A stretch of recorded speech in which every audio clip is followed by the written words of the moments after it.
I wasn't expecting to start here. I want to talk about why you were consuming so much caffeine that you noticed that your heart was skipping a beat.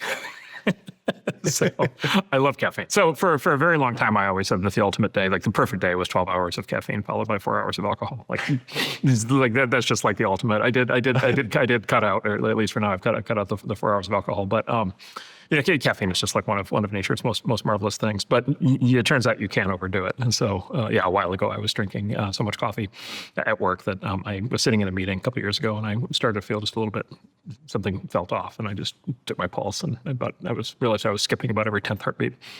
So I had like an existential crisis, because I'm like, all right, I need to call 911. It's just like, am I about to have a heart attack? Am I about to die? And so I go under the table and I Google, and I'm like, is this a problem? And before Dr. Google said, no, it's okay, it's fine. You just might want to cut back a little bit on the caffeine. You said something that I love and I never hear other entrepreneurs talk about, but I think it's super important, that you don't have any levels of introspection. Yes, zero, as little as possible. Why?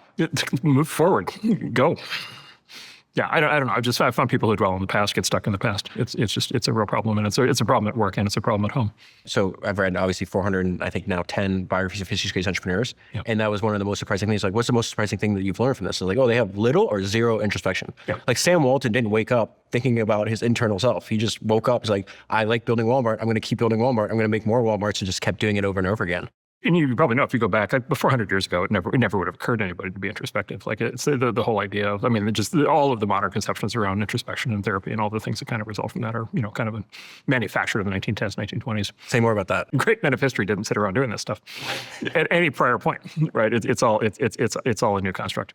So first Western civilization had to kind of invent the concept of the individual, right? Which was like a new concept, several hundred years ago. And then, for a long time, it was, all right, the individual runs, right, and like does all these things and builds things, and builds empires and builds companies and builds technology, does all these things, and then kind of this kind of guilt-based whammy kind of showed up from Europe, a lot of it from Vienna in the 1910s, 1920s, Freud and all that entire movement, and kind of turned all that inward and basically said, okay, now we need to basically second guess the individual. We need to criticize the individual. The individual needs to self-criticize.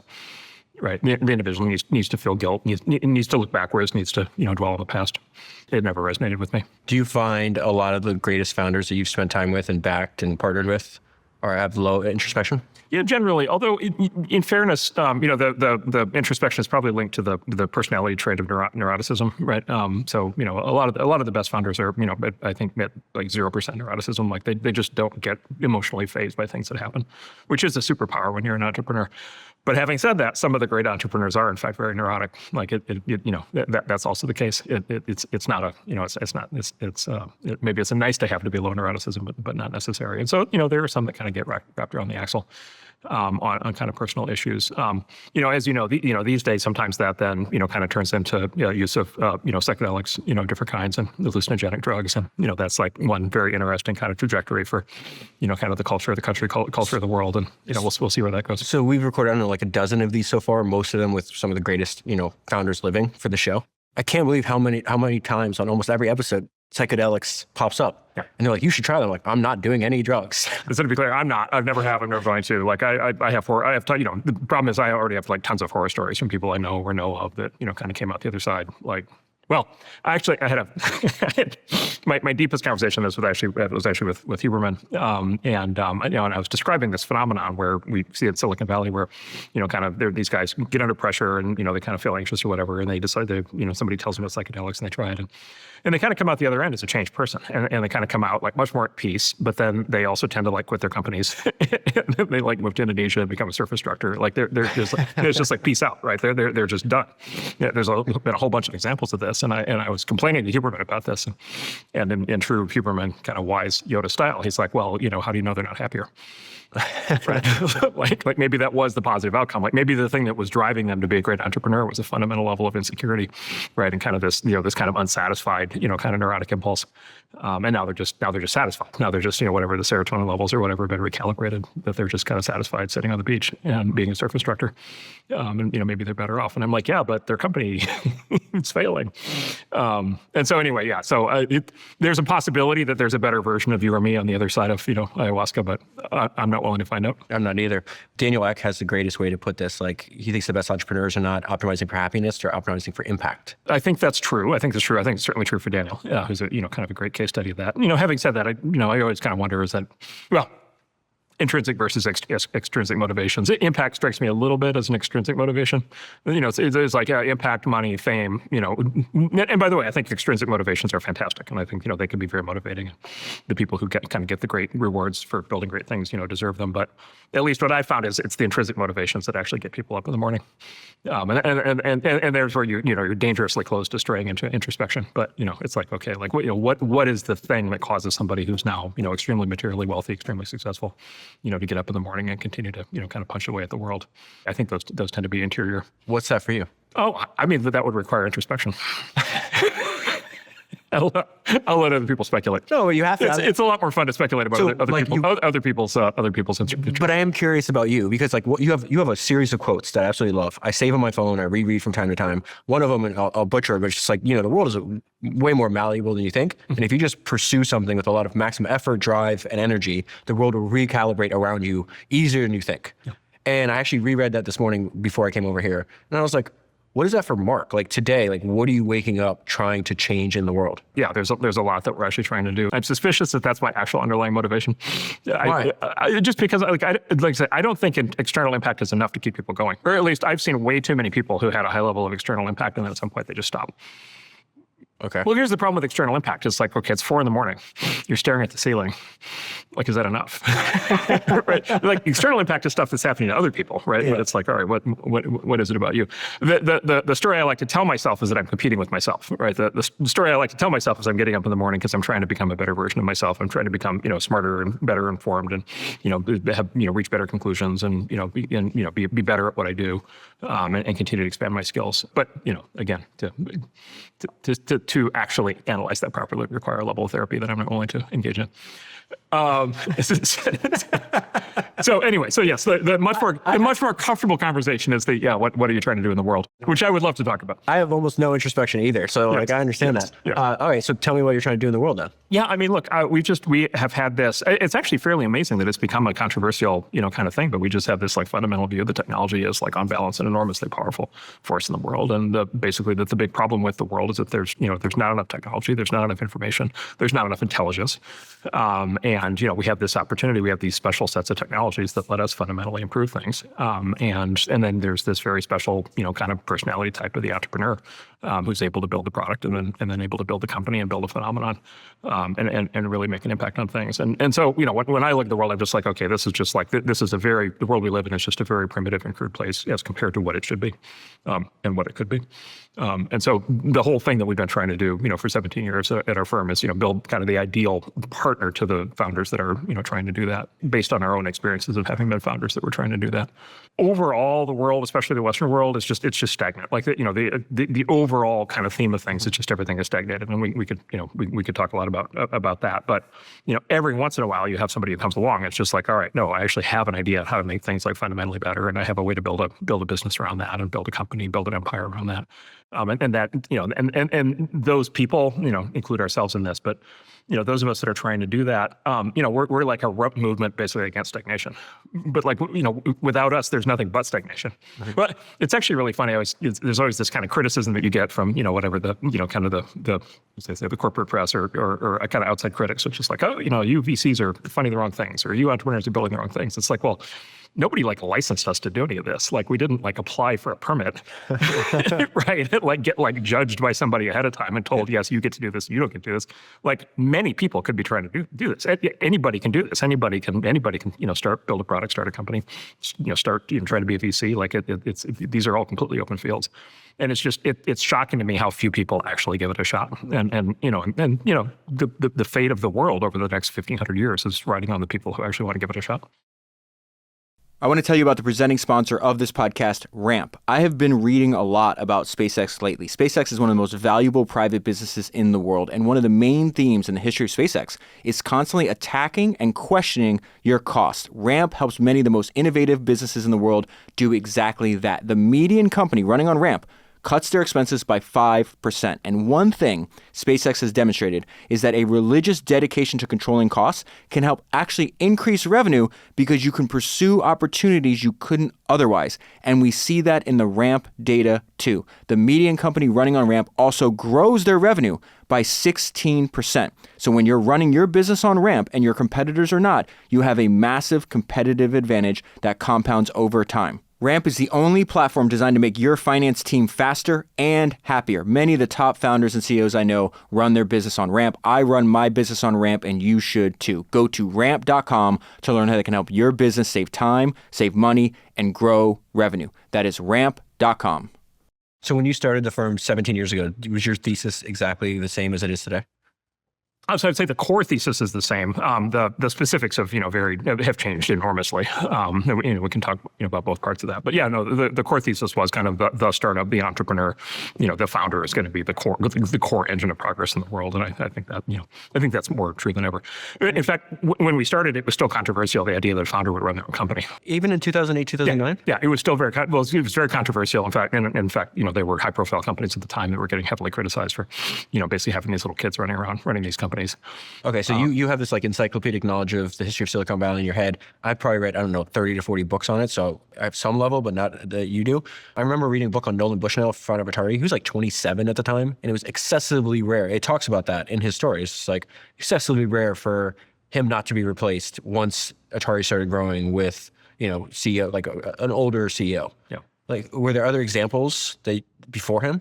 Well, so Christopher Columbus, Alexander the Great, right? So the throughout history, most of the Thomas Jefferson, throughout history, most of the great things that have been built by this kind of super charismatic founder type, will to power founder type who basically built and run something to. Okay, hold on. Henry Ford. Hold on. I love that you went here because you don't remember this, but we had dinner in Miami with Jared Kushner like a year ago or something, and me and you would wrestle because I was so excited to talk to you, and I was trying to get out of you because I think about history's greatest entrepreneurs all day. Like, this is what I do 7 days a week. Like, who are these entrepreneurs from history that you like? You start naming country founders. Yeah, sure. Exactly. There's this like recency bias, right? Which is like the world that we live in today is the normal state of the world. And like everything that happened in the past is like weird and different. And those people were like dumber than we are and like all screwed up. And it's like, well, maybe. or maybe the world worked a certain way for thousands of years and we're in the weird time. Like maybe we're in a time that's just like really unusual from a historical, from a historical standpoint. And I think this is one of those dimensions in which that's true. It never would have occurred to anybody 100, 200, 300 years ago that if somebody was going to start something that they were going to be the person who ran it, like obviously. It was just obviously the case. The book that I always recommend on this topic is called The Machiavellians, which is this sort of famous book from the 1940s by this guy, James Byrne, who's like one of the great geniuses of the 20th century. And the way he describes it basically is he said, there have been two like fundamental modes of like business organization over the course of like basically the history of capitalism. There's what he calls bourgeois capitalism, which basically is like founder runs the company, name on the door. And the classic archetype for bourgeois capitalism was Henry Ford, in the 1920s, and today it's Elon Musk, right? It's just like that's you. And by the way, in the old days it was Ford Motor Company. It's not Musk Motor Company, but everybody knows Tesla and SpaceX. Like these are Elon. And again, that maps to this historical thing, which is that's also how countries ran, and that's also how cities ran, and like all these things. Religions, by the way, like basically everything. Founders led the way. That's the historical norm. And then what he basically says in this book is he goes through and he says there's this new basically model that basically is an artifact. Again, it's an artifact of kind of this weird period of time between the 1880s and 1920s where kind of the modern world, as we know it today, kind of formed. And he said there's sort of a new philosophy of sort of leadership and management, which is called managerialism. Sort of the rise of the concept of a manager, and specifically a manager as contrasted to a leader. And so therefore the manager, therefore the idea of a management school, right? Therefore Harvard and Stanford business schools, right? Therefore the idea of the manager who replaces the founder running a company. Therefore the idea of management as a skill set that can be used to run many different kinds of businesses. In the 70s, this then turned into the conglomerate, which was the idea that it doesn't matter what the company does. If you have a good manager, the company should do 30 different things. And so managerialism is this idea that you have this kind of interchangeable management skill and that can basically run anything. And actually what Burnham says is he says, look, people are going to try to draw a value judgment on this and they're going to try to say this is better or worse than the old name on the door model. But he said the reality of the modern world is everything is big.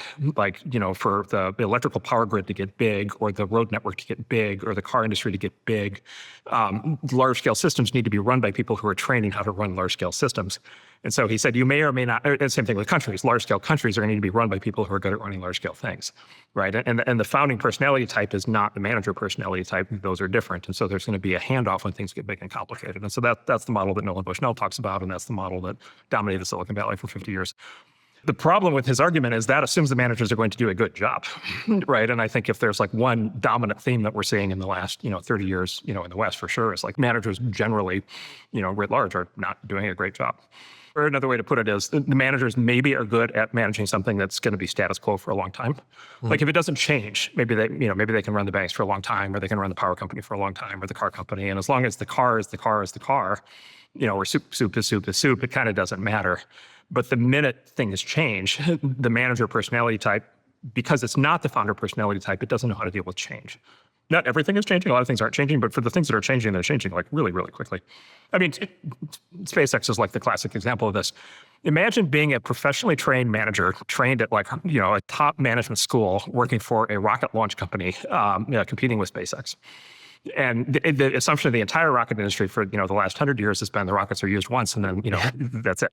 And the economics of launch are dominated by having to build a new rocket every time. And then this like crazy guy in California comes up with this thing where the rockets land on their butt, and you can't replicate it. Okay, your management skills. Like, what good are your management skills at that point? And I think there's like a whole bunch of interesting areas of human activity where like that shift is happening. And so I think this is where Burnham's thesis collapses, where it's just like, okay, the managers actually can't do it. Yes, there's a need to run things at scale, but no, the managers actually can't do it because they can't adapt. And the founder can just learn how to run things at scale. Well, that's the theory, and that's a big part of our theories. Yeah, the founders can actually learn how to do this, and look, this is still a controversial topic. This still comes up, like, because is it controversial? Well, it is, because founders aren't necessarily, especially founders on day one, are not good at doing this. Like, okay, so in tech, let's just talk about tech specifically. Like in tech, the founder tends to have been in a lab, literally or metaphorically for 20 years before they start their company. Like they've been, probably working by themselves or with a small team.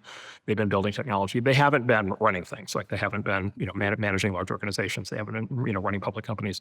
And so there is a missing skill set, right? And on day one, they don't know how to do that. And so they do need to be willing to learn how to do that. And then by the way, they do need to be capable of doing that, because some of them can and some of them can't. But yeah, so this maybe is like the core thesis behind our firm, which is you're much more likely to build something important in the 21st century if you start with the founder and train them on management than you are to start with the manager and try to train them on being a founder, on creating new things. And I think that this trend is intensifying. And so because what's happening is all the old edifices, all the old incumbent institutions of the last 100 years that are run by managers, they're all in some state of fundamental collapse. Like they're all collapsing in like trust and credibility because they can't adapt. And so this issue is becoming more and more acute, which is the system that we thought was necessary and sufficient to actually just like does not work. And if anything good is going to happen, it's going to have to be somebody. It's going to have to be a Henry Ford, Elon Musk type who actually does it. You think it's in a vast minority of people agree with you? Look, it's becoming more common. I mean, when you get an Elon Musk and a Steve Jobs, when you get these kind of archetypal examples of it, it's a lot easier to sell it. Mark Zuckerberg, we were talking about earlier, like he's now a great case study of this, right? He had, when Mark started Facebook, he had never had a job before. Yeah. Okay.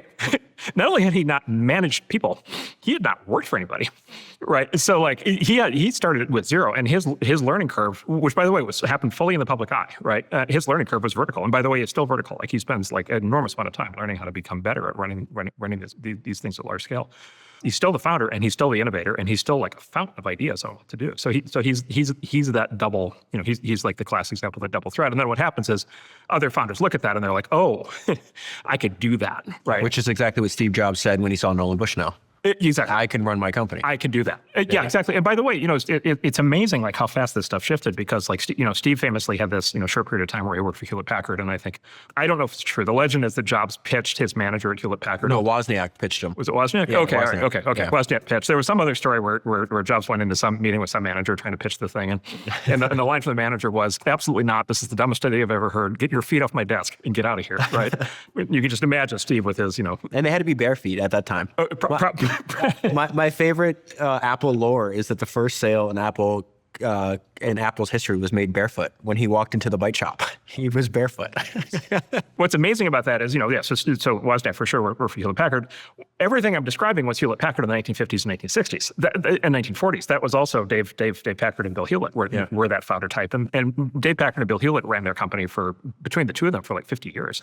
Do you think that's and by the way, Silicon Valley was built in large part on HP. HP was the original Silicon Valley company. Okay, that's the next and it was run by its founders for 50 years, and yet people concluded the founders shouldn't run the companies, right? And so it's like it's one of those things where it's like it's kind of so obvious it was staring everybody in the face, and so people had to construct kind of elaborate, basically, these elaborate kind of lattices of like theories to basically get around the fundamental fact that you need somebody who knows what to do actually running the thing. Do you think HP might have been the most influential company in Silicon Valley history? It was for sure the most influential company from 1940 to 1980, and then probably after that, Intel. Well, go to the founders of Intel and you read biographies of them, and they talk about modeling off of HP. Yeah, that's right. That's right. Yeah, that's right. And then how many founders modeled off of Bob Noyce and Intel after the fact, including Steve Jobs, who was we'd go to Bob Noyce's house for dinner. Yeah, that's right. By the way, that's another great example because Bob Noyce, at least, if you look at photos of Bob Noyce, you're like, wow, this guy's like a pillar of society. Like he's very, very, very well dressed, and he's kind of very adult, and he's very like, he's famously the leader of the Traitorous Eight. The group that left Shockley to start Fairchild, and then left Fairchild to start Intel. Exactly. And so Bob Noyce was 100% the Steve Jobs of his time, just in the short sleeve white dress shirt and the skinny black tie. Yeah. But it's like the exact same thing. And so I unfortunately never met Bob Noyce, but I could easily imagine Bob Noyce and Steve Jobs sitting down and being able to talk for 3 hours and completely understanding each other, despite the fact that the look and feel is like completely different. He was almost like a disciplinarian to Steve, because Steve was, wild and reckless. Like I was also wild and reckless. You need to mature. And I think Bob's wife maybe went to work at Apple early on too. So it was, he talked about this in his biography. There's a few great biographies of Bob Noyce, but he said that the reason he spent so much time after he was really successful spending time with young entrepreneurs, he said it was restocking the stream in which he fished from. Amazing. He thought it was really important. He's like, I learned from all the guys before me. I need to take that knowledge I've built up over multiple decades and push it down the generation. I want to go back to starting the firm, though. This is interesting. What was occurring in your life, either at that time or before that you had this observation that this had to be done? Oh, we've got all these elaborate theories. The practical reality of it was Ben, my partner Ben, and I had become very active angel investors, and I'd been an angel investor since like the mid '90s. But then Ben and I started doing it kind of as a real thing, putting significant time into it. Probably starting in 2003. Well, I did it kind of throughout the early 2000s, but 2003, 2004. It's hard to remember now, but if you go back to like 2003, 2004, there weren't like thousands of angel investors. There were like 8. It was like it was like Ron Conway and a handful of people, and then Ben and I running around doing it. And this was very significant in the evolution of the venture capital industry, because this was the point at which the traditional VCs got disintermediated by angels and seed investors who kind of inserted in before the VCs arrived, which was this fundamental change that changed the whole industry. But we were part of that. But as a consequence, like we were investing in all these new companies, basically at the point of formation. We were basically playing amateur early stage VC. And we were always like, we're not going on the board. Like, you're going to raise money from a real venture firm later. They're going to go on your board and whatever and work with you. And what we just found over and over and over and over again was we ended up getting pulled into these companies, either because there were issues that just like the other people that they were, working with, or they either hadn't raised venture yet, or the VCs that they'd raised from couldn't help them with. And so we just got pulled in. And the reason was we had been running companies at that point for, 20 years. And so, we at least had some idea of what we were doing. And then the other is we kept getting brought into conflict resolution between the founders and the VCs, right? So that because it's like especially because again, much more common at that time, especially if the VC's fundamental point of view is the founder's not going to run the company and we need to like replace you with a professional manager as fast as possible. Like the founders are not necessarily going to like that, and they might resist that. And by the way, even if they're on board with that idea, they might not like the person who the VC wants to bring in. And so we kept ending up in these kind of basically as arbitrators in this sort of, in theory, we were kind of trusted intermediaries because we knew the founders, we knew the VCs, and we could kind of help bridge between that. But literally what happened was after a while, we were like spending like 8 hours a day just doing this. And we're like, all right. And it's like weird. It's like you're writing a $100,000 check and you're like spending all this time doing it. And then to basically arbitrate it with somebody who wrote a $10 million check. And it's just like, all right, like we should probably just write the $10 million check. And that was. So it was, I always think like the founders, one of my theories of like the great founders is they tend to be able to operate at kind of the strategic conceptual level and then the practical level at the same time. And so we had a whole theory I could take you through for the evolution of the venture business. Please do. Yeah, but underneath that was just this actual, the lived experience of what was actually happening on the ground. The big theory of the firm that we had at that time was linked to this idea of founders running the show, but it was also a structural observation of what was happening in the venture industry, which was basically what we did was we sort of, in line with your philosophy, we went back and we studied a lot of other businesses that have similarities to the venture business. And so we studied private equity, private equity, hedge funds, investment banks, law firms, management consulting firms, ad agencies, accounting firms. Basically anything where the product is fundamentally a relationship, a knowledge work, kind of relationship as compared to something that gets manufactured.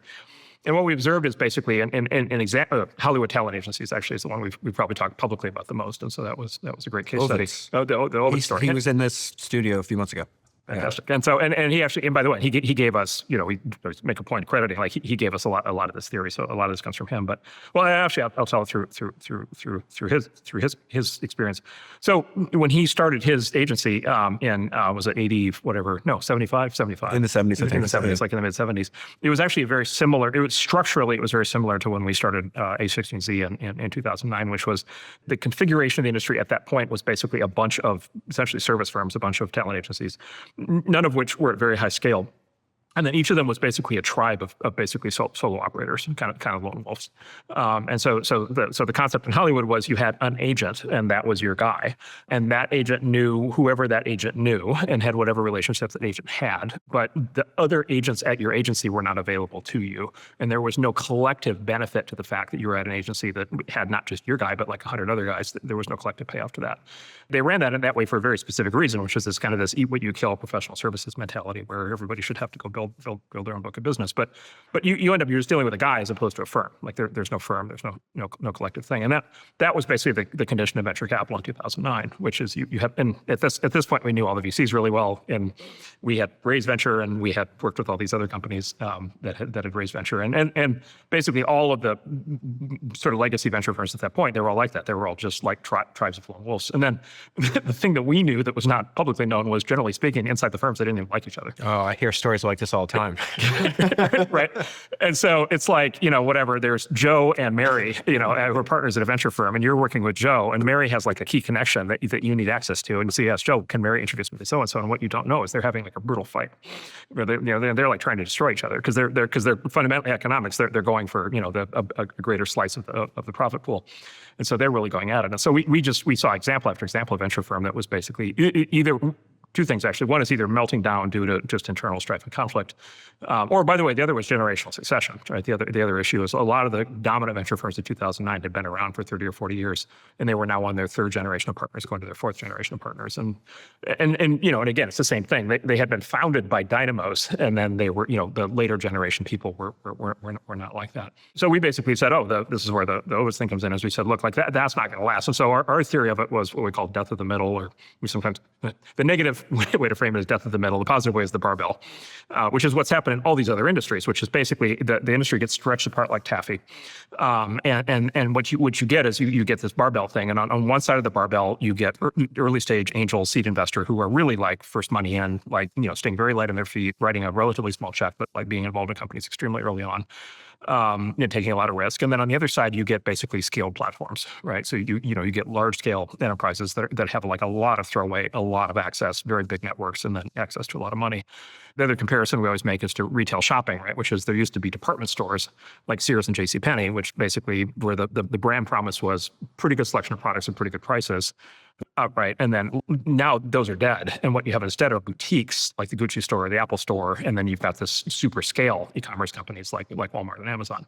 And we're to the point where it's just like there's no reason to ever go to a department store because it's got less selection than Walmart and Amazon, but it doesn't have the quality tier and the special experience of a Gucci or Apple. But you had that thought in mind when you started A16Z? Yeah, 100%. Yeah, exactly. Yeah. Okay. It was a conceptual leap for venture capital at the time, but the exact same thing had happened in private equity. The exact same thing had happened in hedge funds. The exact same thing had happened in investment. And you knew that by what? Just reading? Reading. So like investment banks is a classic example. So if you read about the sort of the original investment banks in the U.S. between like 1880 and 1920, they were all like boutique venture capital firms in the 1970s, 1980s in the US.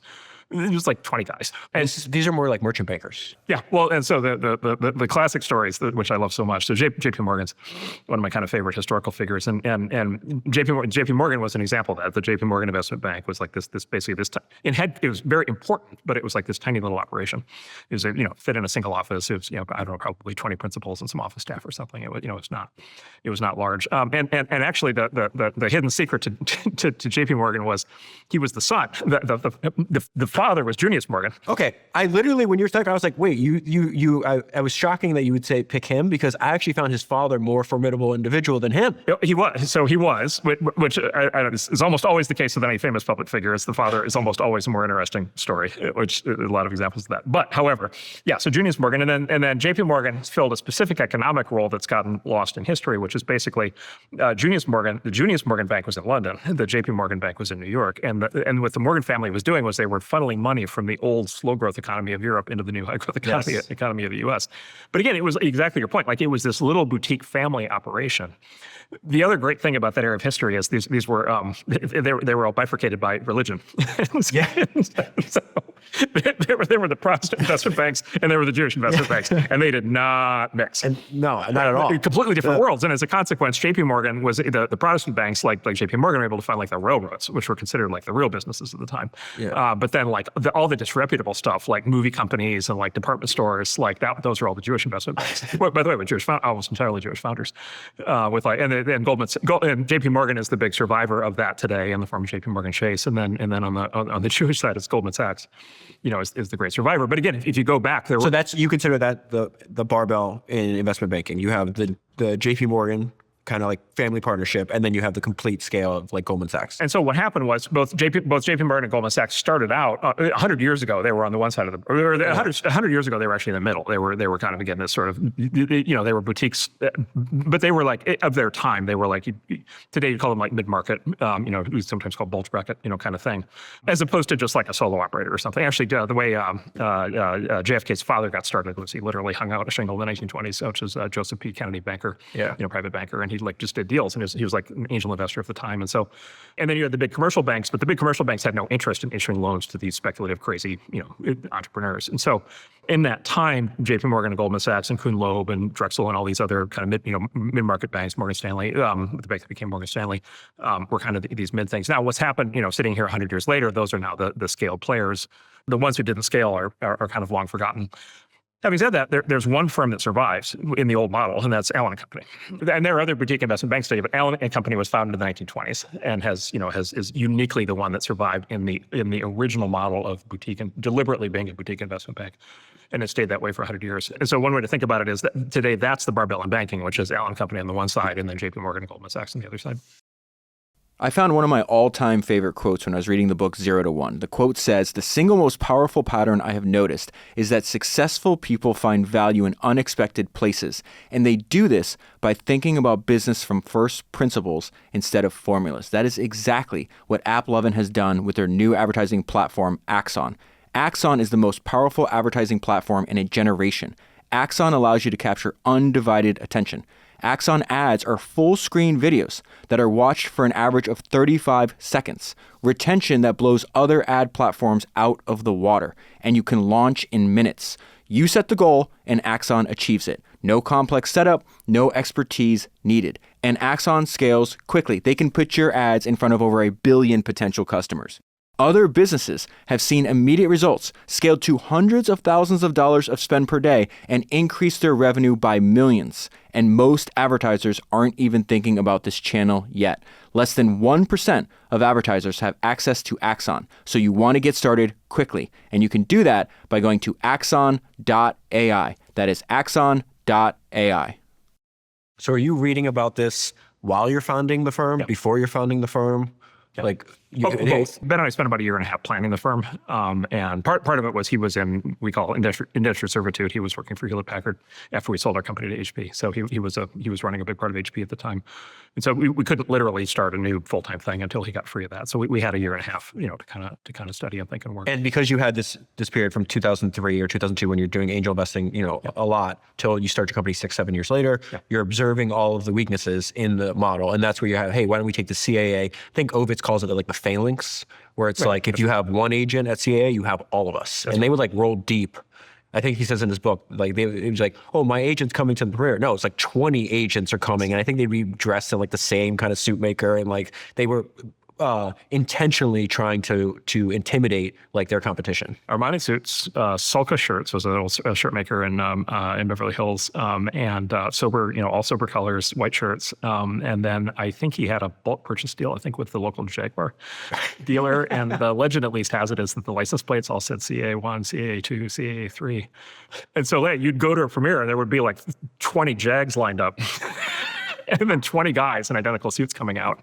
And yeah, this is exactly the thing. It's just like, now that, that's the Hollywood version, but like just imagine the psychological impact of that if you're just like an old school agent. I mean, this is sort of the, Michael's a very dear friend. He became very controversial over the years. And the reason he became so controversial, I think, is just because he smoked his competition so severely. Like he pounded them so hard. There was no response. You're just a guy working for an old agency, and you've got your clients, and these 20 CAA motherfuckers are showing up, and like it's just it's this force. And the clients, if you talk to them, by the way, a lot of his clients are still active today. From the period if you talk to them, it's just like it's just a no-brainer. It's like, do you want to work with a guy or do you want to work with a firm? It's just obvious. He has, I don't know if he told you all these stories. Did he tell you about his morning schedule thing?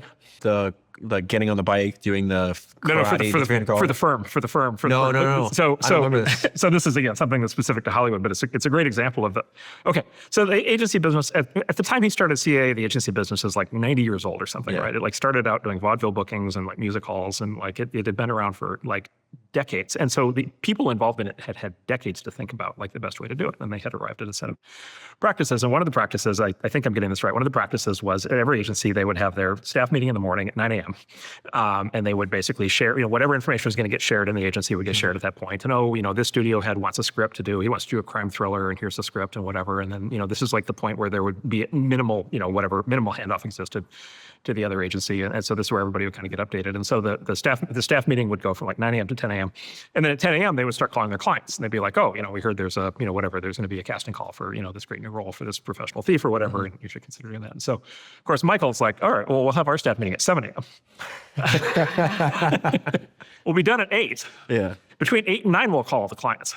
By the way, we won't just call our clients, we'll call their clients, right? And so imagine you're Paul Newman, and you've got some agent you've been working with for 20 years, and your agent calls you at 11 o'clock, and it's like, I've got this great role. And you say, oh, the guys at CA called me about that 3 hours ago. And your agent's like, they don't represent you. And Paul's like, yeah, isn't it great? Isn't that fantastic? And so you rinse and repeat that 1,000 times. And it's just, to the client, it's just like completely obvious what to do. So the reason I go through this, the moral of the story is, again, it's sort of this idea, incumbency status quo, like you just end up in any business, you just end up with all these embedded assumptions. Generally, and then 90 years later, right? So the founders of the agencies were 90 years ago, they weren't involved anymore. So the people who were running competitive agencies were managers, not right. Same thing, managers, not founders, right? And so but the thing a manager never does unless they're under duress is reconsider fundamental assumptions. Like they hate that. Like that's not the whole point of running something big is you don't have to do that. You get to run the big thing at scale. You don't have to like go in and like reinvent it from scratch. Like that sounds like a nightmare, right? And so, but anyway, as a consequence of that, you end up with like all these embedded assumptions that are basically just like unspoken, nobody's questioning, it's not happening. And if you take the time, you can kind of go in and go back, first principles, you can kind of go in and you can say, okay, well, how do they arrive at that? And what we found in just industry, I mean, this is what our founders do every day, is just in industry after industry after industry, there's all these embedded assumptions that made sense in 1970 or 1930 or 1880 that just don't make sense anymore. I love that you did it. I always say it's like not what you do, it's how you do it. And if the idea that you could take, I'm not running a talent agency, Right. but there's so many of these principles that I could apply to venture capital. In your blog archive, which I absolutely love, and I told you I've read like multiple times, I did episodes on it.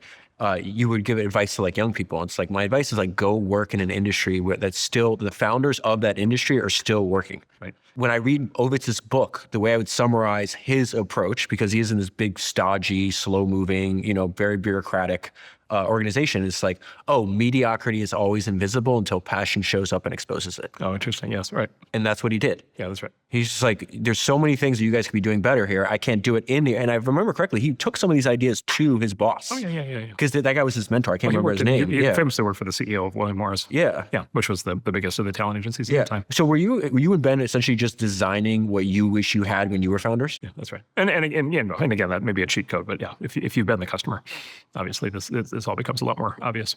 I don't know if you want to answer this question or not, but in Warren Buffett shareholder letters, he has this great line where it's like really important to pick to play against weak competition. Did you feel that there was going to be like that point in time in venture capital history that you were going to be playing against weak or weaker competition?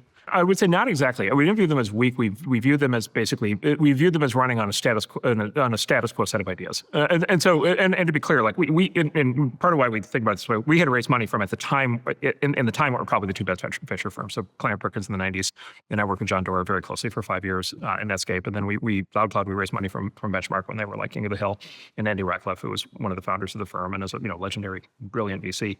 And so we had worked with, we just had, for accident of history, we had worked with two of the top 5 or whatever people in the field, for a long time. And they were and are, by the way, brilliant at running on the model that existed. Like John was brilliant at that, Andy's brilliant at that, they're still brilliant today. It was less a competition of, these people are soft or these people aren't smart, or it was none of that. It was, no, they're really good at executing against this particular playbook. So, and by the way, that's why it's okay. Like if we're going to do this, we need to be playing by a different playbook. There was no such thing as like scaled venture capital at the time. No, at the time, no, because the firms all hit this. They all hit this limit. They all fundamentally hit this limit. They all hit this limit where they just could the idea of a partnership of equals or even a hierarchical partnership, like it just breaks at some point because there's just too much internal dissension. It is too hard to coordinate, and then everybody's fighting for slices of what was viewed at the time to be a fixed size pie, and so none of the other firms could. They structurally there was just no way to get to scale. Where else did you take ideas from besides the agent business in Hollywood and like the merchant bank, investment banking industry? Oh, I mean, it was just very obvious that it happened in private equity. Like, this was the time when it was actually really, this was around the time when like KKR and firms like it were hitting their stride they're actually building like a lot of operational capabilities in-house. They were actually building their own investment banks in-house. One of the things we've never done, but has always been on the idea list, is to actually just have an in-house bank. And KKR had actually done that, just build a captive bank. And so they had done a bunch of things like that. And so we saw it happening, which is the mid-tier private equity firms were collapsing. And you either needed a solo, very light on your feet kind of solo operator on the one side doing small deals, or you needed to have a scale platform like KKR. It happened in hedge funds. It happened in, but I mean, it had actually, the TV show Mad Men. Mad Men tells the structural story of this happening in the advertising field in the 60s and 70s. And I will ruthlessly spoil Mad Men because it's been off the air for like 20 years at this point. But a big part of the arc of Mad Men is those guys are working. Sterling Cooper is a classic mid-market ad agency, right? And then whatever the third season they sell it to McCann, which was the scale player at the time. And they show you all the pros. And they clearly talked to people who had been through this because they showed you all the pros and cons of working for McCann, because McCann's this giant machine. And so Don Draper's used to like making all the creative decisions, and now he's just in this conference room arguing with people until he just like gets up and walks out. But then Don Draper and Roger Sterling start their own startup. They start Sterling Cooper Draper Price, that's the second one, which starts out as a true startup, as a true boutique startup. And then they have this year and a half, just fucking hell. Like they can't get anywhere. They can't get clients, like because they're too small. They're subscale. And so it kind of, and then I think in the end, I forget, it's been too long, but I think in the end they end up selling it. No, sorry, I got it wrong. They sell the first one to the British ad agency that just like completely destroys it. And then they sell the second one to McCann. So they actually show that process happening twice.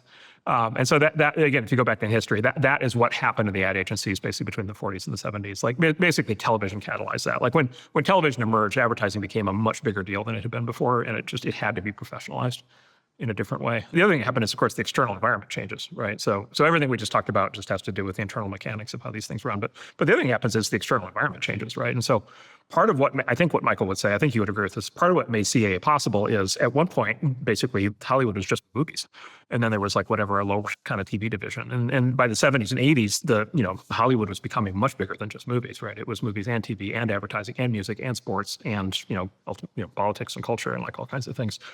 In fairness to the kind of our competitors, Silicon Valley between, call it 1950 to 2010 was primarily just in the tools business, right? Primarily the companies that, starting with Hewlett-Packard, the companies that we all backed and built were basically just building tools. And you'd build a tool like an operating system or a disk drive or something, and you'd sell it to people and they'd figure out what to do with it. It was right around the time we started our firm that the Valley was going from being primarily tools businesses to actually building directly competitive companies in incumbent industries. Right. And so Airbnb going directly into the hospitality industry. Right. So alternate universe Airbnb is just boutique booking hotel software, right, for running Airbnbs. It's a tiny little boutique business building basically little spreadsheet software. But no, Brian Chesky decided brilliantly, we're just going to go into the hospitality business and compete with hotels directly. Uber and Lyft in the old world were just taxi dispatch software. In the new world, they're full transportation providers. Tesla in the old world would have just been software for self-driving cars. Tesla in the new world builds, the entire car. By the way, Facebook, same thing. Prior to Facebook, if you built like online ad, software, you were selling it to the media companies. Mark's like, no, we're just going to be the media company. Like we're just going to build the entire thing. And so this was the other thing that happened was, for us was that was right around the pivot point when the Valley's ambitions went from just building tools to going directly into incumbent industries. And then this goes back to the scale thing. It's like, okay, well, why do you need to scale a venture firm? Well, because the companies need to scale. Right, and then of course AI now makes that crystal clear, right? Because the winning AI companies are raising billions, tens of billions, in some cases hundreds of billions of dollars. Right, the old world of $10 million or $30 million, $50 million checks, where VCs tap out is just not a relevant thing anymore. But did you know the scale was changing at the time you founded the firm? We had a pretty good idea. So I've been involved in Facebook, basically, informally since inception, and then formally on the board since 2007. And so I saw when that thing hit the knee in the curve, it was just very clear. It was just like very clear that we didn't know how big it was going to get, but it was going to get much, much bigger than the Internet 1.0 companies had gotten. And so there was that. What else? It was also around the time Apple was directly entering the cell phone market, which was another great example of this. Silicon Valley didn't used to make cell phones. The original cell phones weren't made by Silicon Valley. They were made by these like giant industrial companies like Sony and Nokia and whatever, and Motorola in Illinois or whatever. And then Silicon Valley would make the chips that go into them or the software. And of course, Steve was like, yeah, no, screw that. We're just going to make a phone, right? There were these signals that it was happening. And then the other thing was just the internet itself was maturing, right? And so, at that point, the consumer internet was 15 years in, and we had, seen every part of that. And so I forget what the number was, but that was probably around the time the global internet penetration was like crossing 1 billion users on its way to 5 billion. Yeah, you have a very interesting lived experience where like you were there at the very beginning of the internet. One thing that I'm fascinated by, and that actually was going to be the first question for you, because I've never heard you speak about this, at least on a podcast, but your partnership and relationship with Jim Clark. You were 20 when you met him? How old were you? I was old fashioned. I actually graduated from college and got my degree. It's a very Stone Age concept these days. So that was in 1994. So I was probably 22. So there's this great book. I don't even think you like the book, written by Michael Lewis, Silicon Valley Story. I've skimmed it. I've read it twice just because I don't know if anything's in there is true, but the portrait he paints of this very eccentric character is just wildly entertaining to me. Yeah. But what's shocking to me is when you talk to young founders, I'm like, this guy started I think he was the first person in history just to found 3 separate billion-dollar technology companies. Yeah, I think that's right. And almost no one knows who he is. Yeah. Can you just talk about how you met him? What it was like working with him? I knew exactly who he was. And the reason was because his company, Silicon Graphics, his first company, they were the company in the Valley between call it 87 to 94 or something. They were like whatever, Google or OpenAI or whatever, comp you want to make. Like they were like the company. And by that, I mean like they were the company where the smartest people in the industry all wanted to work there. They built the products that were like the coolest products you could possibly imagine. They had this incredibly young and vibrant and dynamic culture. And then they hit this like cultural moment that was just incredible in, I think, 92, which was the turning point in the movie business when computer graphics really kicked in. And the 2 movies back to back were Jurassic Park and Terminator 2. Run on the machines they made. Build on the machines. It was the technology they made. Technology Jim invented. It was the technology that made that possible. And those movies, those are still 2 of the great all-time, movies. But at the time, I mean, I still remember the chills that you get seeing dinosaurs on screen. It's just like, this is And then there's this company that builds the machines that do this. By the way, the Silicon Graphics computers are actually in the movie. There's a scene in Jurassic Park where the kids are navigating through Unix. Yeah. And it was actually the 3D software. It was actually those were actually the Silicon Graphics computers. And so like they just that was like this moment where they were just like they're just like the absolute it company of all time. But by the way, their legacy lives on in NVIDIA. Like NVIDIA is Silicon Graphics, basically, with one. It's like the trade or say thing. It had to be a new company for reasons we could describe to do the GPUs instead of the workstations and the servers. NVIDIA fundamentally is based on Jim's ideas. That's where that stuff all comes from. And so he was already legendary. And again, he was one of these. He was the full deal. He was legendary as a innovator in technology because he's a PhD in computer science, and he himself invented the original. I forget what they call it. I think it was the Reality Engine. The original interactive 3D graphics on a chip thing was actually him. I think it was like his PhD thesis. And then he started the company, and then he ran the company, and then by the way, and then the VCs brought in a professional manager. And by the way, and the reason we know about NVIDIA today and not SGI is because of this founder manager issue, which we could talk about. No, let's talk about that real quick. Yeah. Because I don't remember this part of the story. Yeah. So now, by the way, there's two sides to the story, and I wasn't there. And so I just reflexively side with Jim Clark, but I'll try to at least represent both sides of the story. So Jim, I don't even remember what's in the list, but we're like, Jim's like a true, he's like an Elon, he's like a true Elon, Steve Jobs level guy. And so like incredibly creative, incredibly bright, incredibly charismatic, but like he's volatile. Like he's exciting.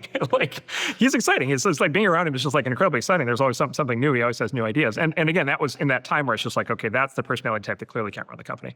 And so the VCs brought in a guy out of Hewlett-Packard who had been trained at Hewlett-Packard. And because at the time, what happened is he wanted to hire a professional CEO. He went and hired a general manager out of either Hewlett-Packard or IBM were the two training grounds for this guy. So they brought in a really, really sharp guy who, I don't really know. I think I met him once. I don't really know. By all accounts, he was like a very good example of this kind of HP general manager type who became a CEO. He took over the company. And by the way, like in his defense, under him, the company scaled enormously. Like I forget when he took it over, but it was like 87 or 88 or something. And then, by the time I got to the Valley in 94, like this company had become huge, and whoever's running the company gets at least some credit for that. So, but anyway, they got in this classic fight. Like they got in this classic fight, and the classic fight was, you can just it's the same story every time. The founder's talking to the CEO, and the founder's like to the CEO of like, we need to do things completely different. And the CEO's like, no, like what we're doing is working. Like stop fucking with the thing that's working. And the founder's like, no, it's working now, but it's not going to work in the future. And the manager and the CEO's like, well, then we'll deal with it in the future. And the founder's like, you can't wait to deal with it in the future because by the time the future arrives, it's going to be too late. And the manager's like, why are you in my pants? I'm like making you all this money. The company's super successful. Like get out of my shorts, right? And you get in this, and you see this, and that was exactly the deadlock that they got into. And Jim Clark basically made two predictions as the founder of Silicon Graphics. So Silicon Graphics at the time was selling their computers basically started list price at like $50,000 for a desktop workstation and then scaled up into the millions. And Jim was like, look, two things are going to happen. It's amazing that he figured this out by like 1991 or something. He said two things are going to happen. He said, number one, everything that we sell today for $50,000 is going to go on a chip, and that's going to go on a card, and it's going to go on a PC, and it's cost $300. And either we're the company that's going to make that, or we're going to get destroyed. Right, which, by the way, is what happened. That's NVIDIA. Like, that's what actually happened, right? So he was completely correct about that. The other thing that he had was, he's like, look, this idea of standalone computers is not going to be the thing. These computers are all going to get networked together, and the network is going to become the important thing. At the time, there were different terms. People were using terms like information superhighway, or video on demand, or 500 channels. You had all these kind of concepts kind of coalescing around what became the internet. And even before the internet kind of became a mainstream thing, Jim was just like, look, it's just inevitable that this is all going to become connected. And then the function of a computer is no longer going to be mainly what just the computer does. It's going to be the fact that it can talk to all the other computers. And we need to do that. And to do that, he actually went to Japan. He actually got this incredible deal. Nintendo, then and now is like, this giant video game company. So he actually had this deal with Nintendo where, number one, is and Silicon Graphics actually did this, actually built the original 3D graphics chip for a consumer game player, the Nintendo 64. So he did that deal. And then he went to Time Warner, which at the time was, this very important media company doing all kinds of things. And he struck a deal with them to do what was called interactive TV, which was basically pre-internet. Basically, it was like Netflix before Netflix in like 1991, right? Like, Like amazing foresight, right? Just like amazing foresight. But again, he and the CEO got in this conflict, and the CEO's like, look, we just can't, we have to focus on the thing that we're doing. We're not going to do these things. And so Jim did the classic founder thing, and he left. And when I met him, basically that was the state that he was in, which was, okay, like, Jim, am like in the prime of my life. I know I have all these ideas. I don't know exactly what to do with my next company, but I know it should be a software company, not a hardware company. I know it needs to be a company that is able to anticipate these changes that are happening in the world. And I know that and he was very sad about this, Silicon Graphics is not the company that's going to be able to do these things. And so I have to build the new company that's going to do it. Brad Jacobs has started 8 separate billion-dollar companies. He said, I've come to know a lot of extremely successful people in my life, and they all have one thing in common. They think differently than most people. All of them, to a person, have rearranged their brains to prevail at achieving big goals in turbulent environments where conventional thinking often fails. What Brad noticed is that great business leaders are pattern spotters, but you can't spot patterns if you can't see all of your data. Most businesses only use 20% of their data. Why? Because 80% of customer intelligence is invisible. It's hidden in emails, transcripts, and conversations. That's where HubSpot comes in. With HubSpot, all of your data comes together so you can see the patterns that matter. This is important because when you know more, you grow more. And that is a pattern that never fails. Visit HubSpot.com today. That is HubSpot.com. I want to hear more about what it was like working with them, but there's a very astute observation you made in your blog archive, because you were trying to, essentially this post was trying to educate founders, just like recruiting is the most important thing you're doing at the very beginning of the company, maybe forever, and you're underestimating how difficult it is. And you tell the story of Jim Clark in the blog archive. You're like, this guy was a legend. He was, yeah. Like, most famous person, best entrepreneur. And he's like, he tried to recruit all these other people. And like, I don't know, there's like 100 people. And you're like, you were one of 2 or 3 that actually followed through and took the chance and jumped and started working with him. Yeah, and this, again, this is like, I don't know, Zuckerberg or Sergey Brin or Elon or whatever decides to start a company. Like, that was his candle power wattage in the community at that time. And so, yeah, you would think that the obvious thing people would just like say, Jim Clark wants to start a company with you. Just the obvious thing is you just say yes. Like, it was not happening. And so I don't know if I told the story, but the crystallized memory is a dinner of 12 of us at this famous Italian restaurant in Palo Alto called El Fornaio. That's where a lot of these companies were formed. It was Jim's favorite restaurant at the time. And so Jim had like a dozen of us being people who were like in existing companies, who were like basically technical people who he knew. Well, this is the thing. He was constrained. He had a non-solicit agreement with Silicon Graphics, and so he couldn't just rip people out. And he didn't want to violate that, and so he needed to basically reach out to the technical community and find new collaborators. So there were like a dozen of us in there, and I remember that dinner very precisely for 2 reasons. Number one is I was the only one of the dozen to say yes, and then the other was it's the first time in my life I drank red wine. And I didn't know what to make of it. And so I kept sipping it, trying to figure out if I liked it or not. And I didn't realize that I was getting completely hammered because I had no idea how to calibrate red wine. And so the true version of the story is, I leave the dinner and I'm like, wow, this is amazing. Like, I'm going to say yes to this. We're going to do this. And I go to my car in the parking garage in Palo Alto across the street, and my brand new car, my first new car I've ever owned, right? My brand new car, and I gun it, and I pull it out, and I rip the entire front end of the car off. It's like this screaming metal sound. So like the whole front of my car is just like hanging on the ground, and I'm like, oh, fuck me. So anyway, I parked the car, get out of the car, walk home. No Uber this time. No Uber. Just like, 3-mile walk at, 11 o'clock at night with, 6 bottles of red wine. And you're what, 22? No problem. 22, yeah, exactly. 22. I'm like, I think I probably won't mention this to Jim. I don't know. There's some wild stories in that book. He might have admired you even more. He might have. Yes. How many founders of the companies? Just you and him? And so originally it was him and me. Yeah, okay. we started the company, and it was again one of these things where we had long conversations about like what to do. Well, good. Okay. So then the problem that he had was there was the idea of doing the graphics chip, but like, and again, that's what NVIDIA did, but NVIDIA was essentially a spinoff of SGI. But like at that time, starting a new chip company from scratch would have been tough, and he didn't want to compete with SGI. doing that. And then the interactive, what you call the interactive, it's lost to history, but this interactive television street, like it wasn't time for that yet. It wasn't actually time for Netflix yet. And so it was going to be cost prohibitive. Time Warner had rolled out this interactive television thing in Orlando, Florida to 500 people. Yeah, and Microsoft was involved. They were doing a ton, and Oracle. At the time, like all the big companies were. It's all these Bill Gates biographies. Yeah, exactly. He talks about that a lot. But the capex per house was like $50,000 or something, because you had to have like a silicon graphics workstation in the house, and it wasn't going to work. And so he couldn't figure that out. And then we cycled through a whole bunch of ideas. He actually went back to Nintendo, and we almost pulled the trigger on basically building what today you'd call like Xbox Live, or what is it called? It's the PlayStation Network or Xbox Live, like an online gaming service for the Nintendo 64 in 1994, which might have been a good idea. We thought it was too early. We almost did that. And then what happened literally was the internet, I had worked on the internet in college, and then this is, fortunately only a few months later, but the internet just kept growing. Like it Hold on, Mark. Yes. You'd worked on the internet a little bit. That's a little bit modest. Yes. Well, okay. I think a lot of people listening to this will know, but you should probably explain how you're working on the internet. So at the time, it was not. So this is part of the story. At the time, it was not that big of a deal. It's not nearly that much big of a deal at the time as it's viewed now. So the internet, I've told the story many times, so I won't go into huge detail. But yeah, so we, a group of us at Illinois did this thing called Mosaic, which was the first, as I said, first widely used web browser, the first one with graphics. And explain what was different about what you made compared to what it existed before. Yeah, so the previous web browsers were like text-based, and so there was like this nascent concept of the web, but it was like text-based terminals, and then it didn't have graphics. It wasn't point and click. It didn't work in the way that you would like expect software to work.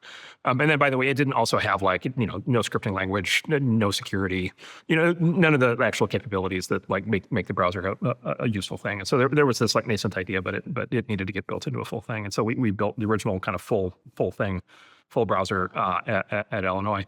And then we also built the first kind of mainstream web server, like the first web server, again, that kind of had everything that people needed. This had been a project at college, and then this was at the time, the internet was not viewed as a consumer phenomenon. Wasn't it illegal to commercialize? Steve Case of AOL tells a story that he had to like lobby and get a law changed. Yeah, that's right. What was the details there? So the internet as we know it today in the 1980s was called the NSFnet. The NSF stands for National Science Foundation, which is a branch of the U.S. government that funds research. And the National Science Foundation funded the internet. The reason I was able to do the work I was able to do at Illinois is because the NSF had actually dumped a ton of money into four universities around the country to build what were called the supercomputer centers.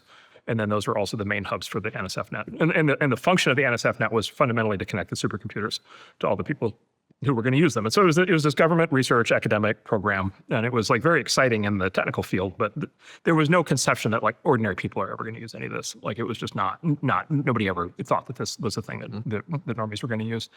And so NSF, it's taxpayer funding. So the government at least is not supposed to be funding businesses directly, although sometimes they do.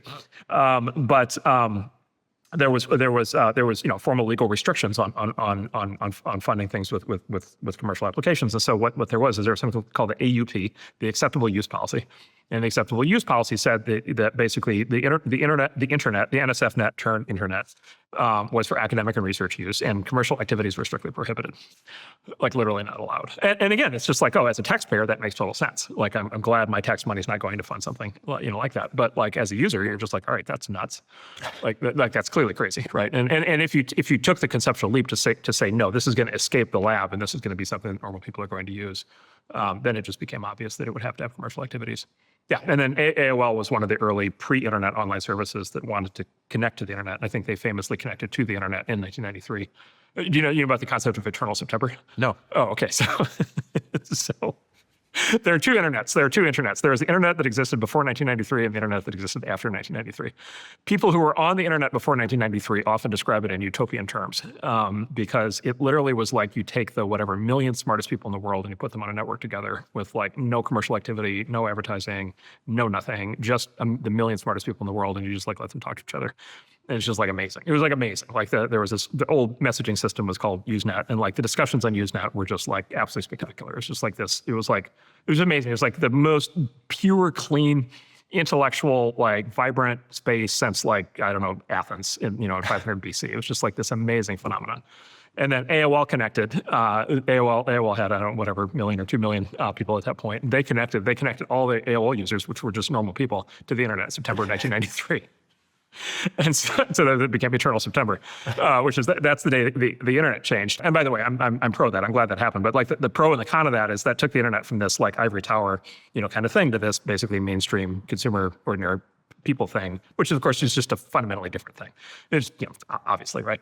The concept of Eternal September literally was like when every new wave of college graduates like graduated and got their first job and then went online. So September is when the new crop of like internet users showed up for a long time.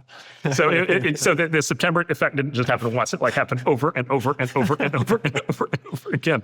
And every cycle of internet user would basically be like, "Oh my God, this is great," but like it's all going to get ruined in September.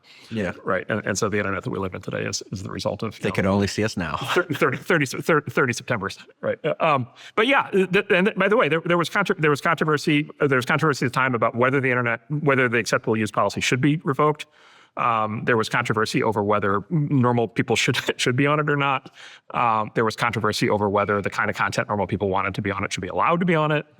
There was controversy about whether there should be, we got quite a bit of flack at the time for putting images into web pages under the theory that would like fundamentally make everything worse because you'd have like normie content. That would be bad. And then, it's just about like e-commerce. By the way, advertising. I remember when there was actually a moment. There was a guy named Sanford Wallace, and he became known as Spamford Wallace. And he was he sent out the first spam message on the internet in like 1992. And it was like the first internet ad. And it was like a spam for, I don't know, whatever, legal services or something. And he just dropped it into Usenet. And it was like a thermonuclear explosion because it was like, get this commercialized crap out of my newsfeed. And so like all of these things were like hotly controversial. I was generally on the other side of all these arguments because I was like, look, this thing is great. Obviously, everybody should have access to this. Obviously, we need to connect everybody to this. Obviously, to do that, we need these need to be businesses. There needs to be commerce. There needs to be advertising. Like all these things obviously need to happen. So is that the discussions you and Jim were having where you're like, okay, we're going to start an actual company around this? So that's how we got to the conversation Jim and I had, which was basically like, okay, because that was right at the pivot point. This was like in early 94. So this is like the AUP had just been revoked and it was and AOL had just done the 1st September and the whole thing was just about to tip. And I knew that because I was tech support for the browser personally. No, explain that. Just me. So Mosaic at the time was the browser everybody used. And so if you use Mosaic, there was a, submit a bug report or whatever. You have a question submitted here. And that went to an email box. And that email box was me. And so I became tech support for the internet. For 3 years. I got all the emails. How many emails were you getting? Well, there were actually two. That was one email box. And the other email box was, Mosaic was actually created it was also funded by the National Science Foundation. So it was actually not legal. The original license said you couldn't be used for commercial use. It was for academic and research and individual use. And so we had this thing, we did a deliberately ambiguous license. And we said, if you want to use the browser commercially, you need to email us to arrange terms. Now, we had no concept at all of what those terms would be, but we just said we need to create this incoming flow. So I was getting bombarded with tech support requests. And by the way, tech support for the internet means your tech support for everything. So it's like, the old PCs had, they had CD-ROM trays. You press the button, the CD-ROM tray comes out. You put the disk in the thing. The problem is a lot of people thought that those were cup holders, right? And so you press the button, the cup holder comes out. You put your cup of coffee down, and then 10 seconds later, the cup holder retracts back into the PC, spills your coffee all over the place. You're like, how the fuck do I keep the cup holder out? Right? It's like, man, let me email Mark. Yeah, let me email Mark. It's like, sir, that's the CD-ROM drive. So there was a lot of that. So. One of the funnier things you can always do, in politics they call this focus groups, but you could user testing. You see this over and over at tech companies. Take whatever amazing new thing you have and just put it in a room with like normal people and let them try to use it. And you just like learn so much about how much of a bubble that you're in, about the kind of things that you're familiar with that like normal people are just like, I don't know what the hell any of this stuff is. So there was a lot of that. But then I had this other email box, which was all the commercial licensing requests. And so I saw the consumer take off on the one side, and then I basically, and then the commercial requests hit like 400 messages of people wanting to like pay money for this thing. And so I basically took those to Jim, and I was like, "There's a business. Yeah, this is going to happen." And then we actually went to my old my old boss and I at NCSA actually had gone to, we actually went to Washington in 93 to try to get NSF funding to staff a support desk so that it wasn't me answering all, answering all the emails. And the National Science Foundation people were very nice, and they were like, "Yes, the National Science Foundation is not in the business of funding customer support desks for your software." And so I still have the denied NSF grant that would have kept the whole thing an academic project. But yeah, so like at that point, it was like at least to Jim and me, it was just obvious that was going to be business. By the way, again, very controversial. The original press coverage on Netscape for the first year was that these people will never make money. Like, this is ridiculous. Like, everybody knows the internet's free. Like, everybody knows that none of this is going to work. So, even what did you think the business model though? Even then, it was controversial. Was just literally licensing it? It was a combination of things. So it was definitely software licensing, and when we did this thing up front where the browser was free, but the server software cost money, and then we out of the gate started building all these, we call it applications, server side applications. So we built the first publishing system. We built the first publishing system for running a newspaper or magazine online. Content management system. We built the first e-commerce system for selling. This is pre-Amazon. So we built the first e-commerce system for selling things online. So we built and sold a lot of that software, and then we own the main website that the browser had as its default homepage, and so we built the original internet advertising business was basically, so Netscape was the largest internet advertising company until I think 97. That's incredible. I didn't know that. When Yahoo passed us, yeah. So we invented, people at the firm invented, at the company invented, I don't know exactly who gets credit, but the original ad formats, were right around that time, and a lot of them rolled out on our site, first. And so it was advertising pre-Yahoo. It was e-commerce pre-Amazon. It was content pre. We literally sold. I mean, we put the Wall Street Journal online. It was that was our software that did that, and a lot of other newspapers, magazines, all that stuff. And so it was a lot of that, and then it was the web operation. And again, it all looks obvious in retrospect, but again, it was okay, when we started this, I don't know what the total number was so we started the company in April '94. There couldn't have been more than 2 million people total online, right? And then almost everybody was coming in over dial-up. This is pre-broadband, right? So everybody's coming in at 14.4 kilobit modems, and we're hoping that people are going to upgrade to 56 kilobit modems, that would be super helpful. Computers at that time did not come with TCP/IP installed. So to get your PC actually on the internet, you needed to buy a TCP/IP stack. Try explaining to a normal human being what a TCP/IP stack is. It makes no sense at all. So that they're going to ask if they can put it next to their cup holder. Exactly. Yeah. It was just like talking to Martians, right? Talking to us is like talking to Martians. And then monitors were 3 feet deep and just bathing you in radiation. Just you're kind of hoping that the radiation stays up here and not, everywhere else. In retrospect, it was super early, and it was all very, and then again, it was just okay, e-commerce, are people going to buy things online? It's I don't know, maybe. But the press at that time, it was just wall to wall. If you put your credit card number online, hackers are going to steal it. I was going to say, if you read any books around this time, they're there's no way in hell anybody's ever going to put their credit card on the internet. But by the way, the other thing you would never, ever, ever, ever do is put your real name online, because it would be immediate identity theft. Your life would be ruined. So you would never, ever do that. By the way, the other thing was right in the beginning, you had all the panic around, kids, this is going to destroy children. This is a huge risk to children. So you had all that panic.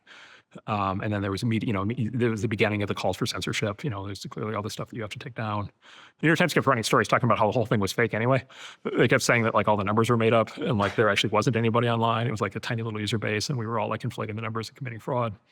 And so it was just this. In retrospect, it's all quaint and cute and sweet, but it was it was the precursor. It was all the moral panics around technology today. Okay, but you could see nascent versions of them back then. You pick up on something that, because me and you've read a bunch of the same books, where it's humans' reaction to something new is just consistent throughout history. Yeah. And so I heard a podcast with you. I thought I was the only one that would tell the story in private about bicycle face. Bicycle face.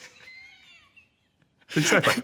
Do you want to say what bicycle face is? Bicycle face. Yes. So it basically turns out every new technology is greeted with what they call a moral panic, right? So, and a moral panic basically is whatever this new technology is or this new form of media is, it's going to ruin everything. It's going to ruin everything. It's going to ruin society. It's going to ruin morality, and then especially it's going to ruin the children. And then back, bicycle is pre-feminism, so it's also going to ruin the women very specifically. It's going to ruin the women. which clearly cannot be, because women clearly in 1880, cannot be trusted to use a bicycle without getting into real trouble. I'll explain why. So this is this persistent theme, and basically you go all the way back, and this is like this famous thing where Plato and Socrates thought that basically that they thought that written language was a big mistake, that all information transmission should be oral, and they had this whole thing back in 500 BC, and then it was just like you just have to like imagine. I always like to hypothesize the first guy who brought fire, it's like down from the mountain. Probably killed him. Yeah, they're like, what the fuck is, right, exactly. Like, this thing is horrible. This thing could burn down the village. Like, this is awful. This is going to destroy everything. And so it's just been this consistent thing. And there's this great website called Pessimist Archive where there's these guys who go back and they find all these newspaper articles that are contemporaneous to these things. But it's everything. And, so when I was a kid, it's like heavy metal music, Dungeons and Dragons, it was like all this stuff was awful. I remember the moral panic around the Walkman, the very first portable cassette player with the headphones, because it was going to destroy society because everybody's going to just be listening to their own music. I remember the moral panic around the calculator was going to destroy education because kids were not going to learn how to do math anymore. And then you go back and it's like in the 50s, it was like comic books and it was, rock and roll music. Obviously, it was going to ruin everything. In the 20s, by the way, jazz music was going to ruin everything. Playing cards were going to ruin everything. What else? Novels. Paperback novels, were taking kids were going to sit around and just read novels all day instead of doing any real work. So it's just over and over and over again. It's this constant story. So the bicycle one is the great one. So the bicycle rolls out in like 1870, 1880. And so the U.S. still at that point was like, thinly populated, from today. But the West had been settled. And so you had all these little towns and villages scattered all over the place.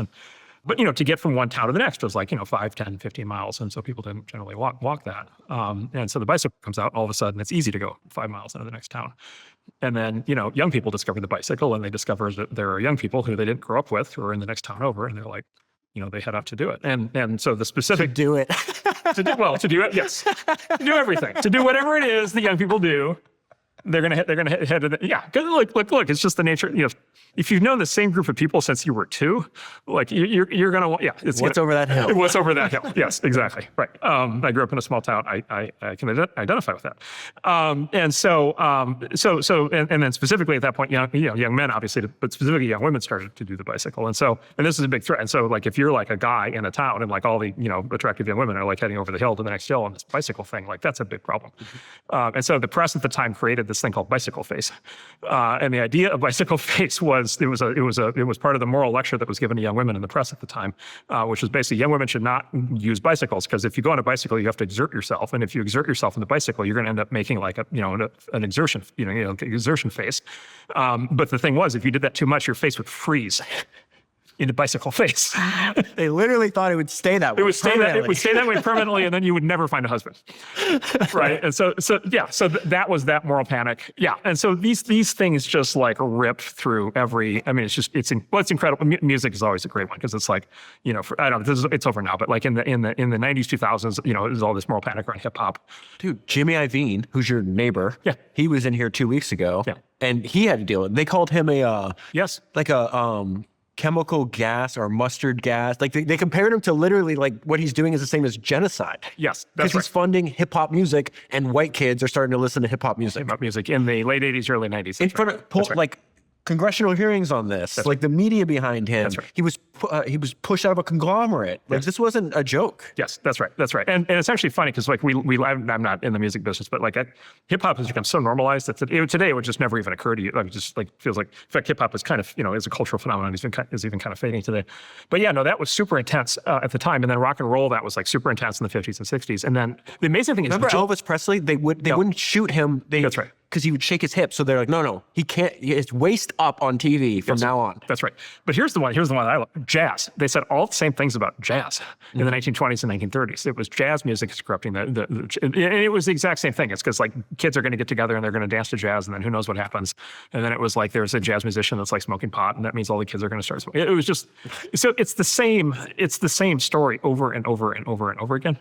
And I'll just say, by the way, in fairness, like it's not that society doesn't change. Like many of the technologies that we just described did cause society to change. Like things are different pre and post the bicycle. They're different pre and post the car. They're different pre and post the creation of modern culture, rock and roll or whatever. But like this, like this idea of the moral panic, this idea of just like outright panic, end of the world, It's just like this repeated over and over and over again thing. And then what's happened is like this is the obvious way to sell newspapers, right? Like this is like the meta story of the press, which is just like whatever's happening is like horrible and awful and it's going to kill everything. Be sure to buy our newspaper tomorrow.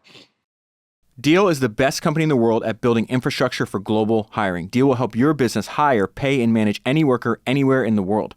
Deal is one platform for payroll, HR, benefits, and device management across 150 countries. Deal gets you everything you need to run a high-performing global workforce on a single AI-native platform. From the first offer to final offboarding, Deal handles the complexity so you can stay focused on your business. The best founders and operators in the world have one thing in common. They control as much of their business as possible. The founders of Deal do exactly this. When you use Deal, you aren't using a third-party payroll processor or a messy network of in-country providers. Deal built and owns their own rails. That means faster speed, better service, and total accountability. In fact, Marc Andreessen's firm, A16Z, has been investing in Deal for more than half a decade. Deal has built AI teammates that take action. Most HR AI stops at chat. Deal puts AI inside the workflows themselves so it can run real work across hiring, payroll, mobility, IT support, and reporting. Grounded in compliance-vetted knowledge,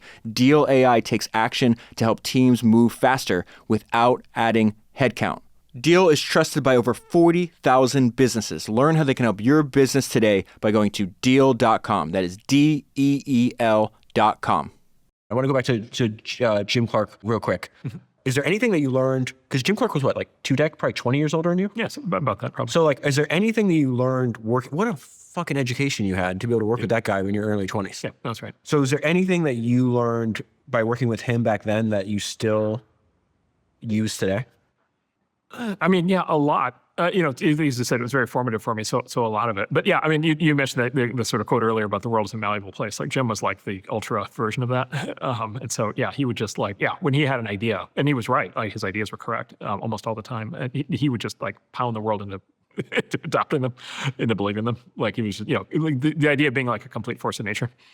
One thing that was malleable was himself. He has this great quote in that book where he calls himself a self-described loser at 38 years old. I mean, the guy had like 2 PhDs. He was a professor, but he just I think he'd been in a second or third divorce, and he just snapped one day, and he's just like, I woke up one day with the undeniable urge to achieve something. And that's when he goes from academic to founder and just rips off company after company for like a few decades. So it's like, oh, he realized that he is malleable too. He just reinvented himself over and over and over again. Yeah. And of course, he does that not just by like starting a company, but like inventing interactive computer graphics and like completely changing the field. Indirectly, like completely changing Hollywood. But is there anything about recruiting or managing or any other way that he ran his company? No, so my two mentors at that time, actually, they were in some ways polar opposites. They always got along, but they were kind of polar opposites. They were both Jim, so Jim Clark and Jim Barksdale. So the Jim Clark side of my personality is like the will to power, like I'm just going to bludgeon the world into doing what I want. And then the idea of just like, try to be a fountain of creativity, like just like there are many new ideas out there, and like you need to go find them. And then I would say also, I'm going to put this, like a sense of perpetual dissatisfaction. Like, okay, like whatever. Look, this is the other part of the story. Like a lot of founders would have had a success like selling graphics, and that would have been it. And they would have spent the next, whatever, whether they were totally happy with how it turned out or not, like they would have spent 30 years just coasting on that, right? And having a great time and taking credit for it and the whole thing. But Jim, was always, at least in that part of his life, dissatisfied in the productive, positive sense of like, okay, no, there's something better, there's something bigger, there's something new that we should do. So, there's that side of it. And then Jim Barksdale was the other, who I just literally was with yesterday in Jackson, Mississippi. Jim Barksdale's the other side, which was Jim Barksdale's like the manager of managers. So Clark is like the ultimate example of that bourgeois capitalist thing I mentioned. So the Henry Ford, Elon Musk type, and then Jim Barksdale's like the ultimate example of like the super manager.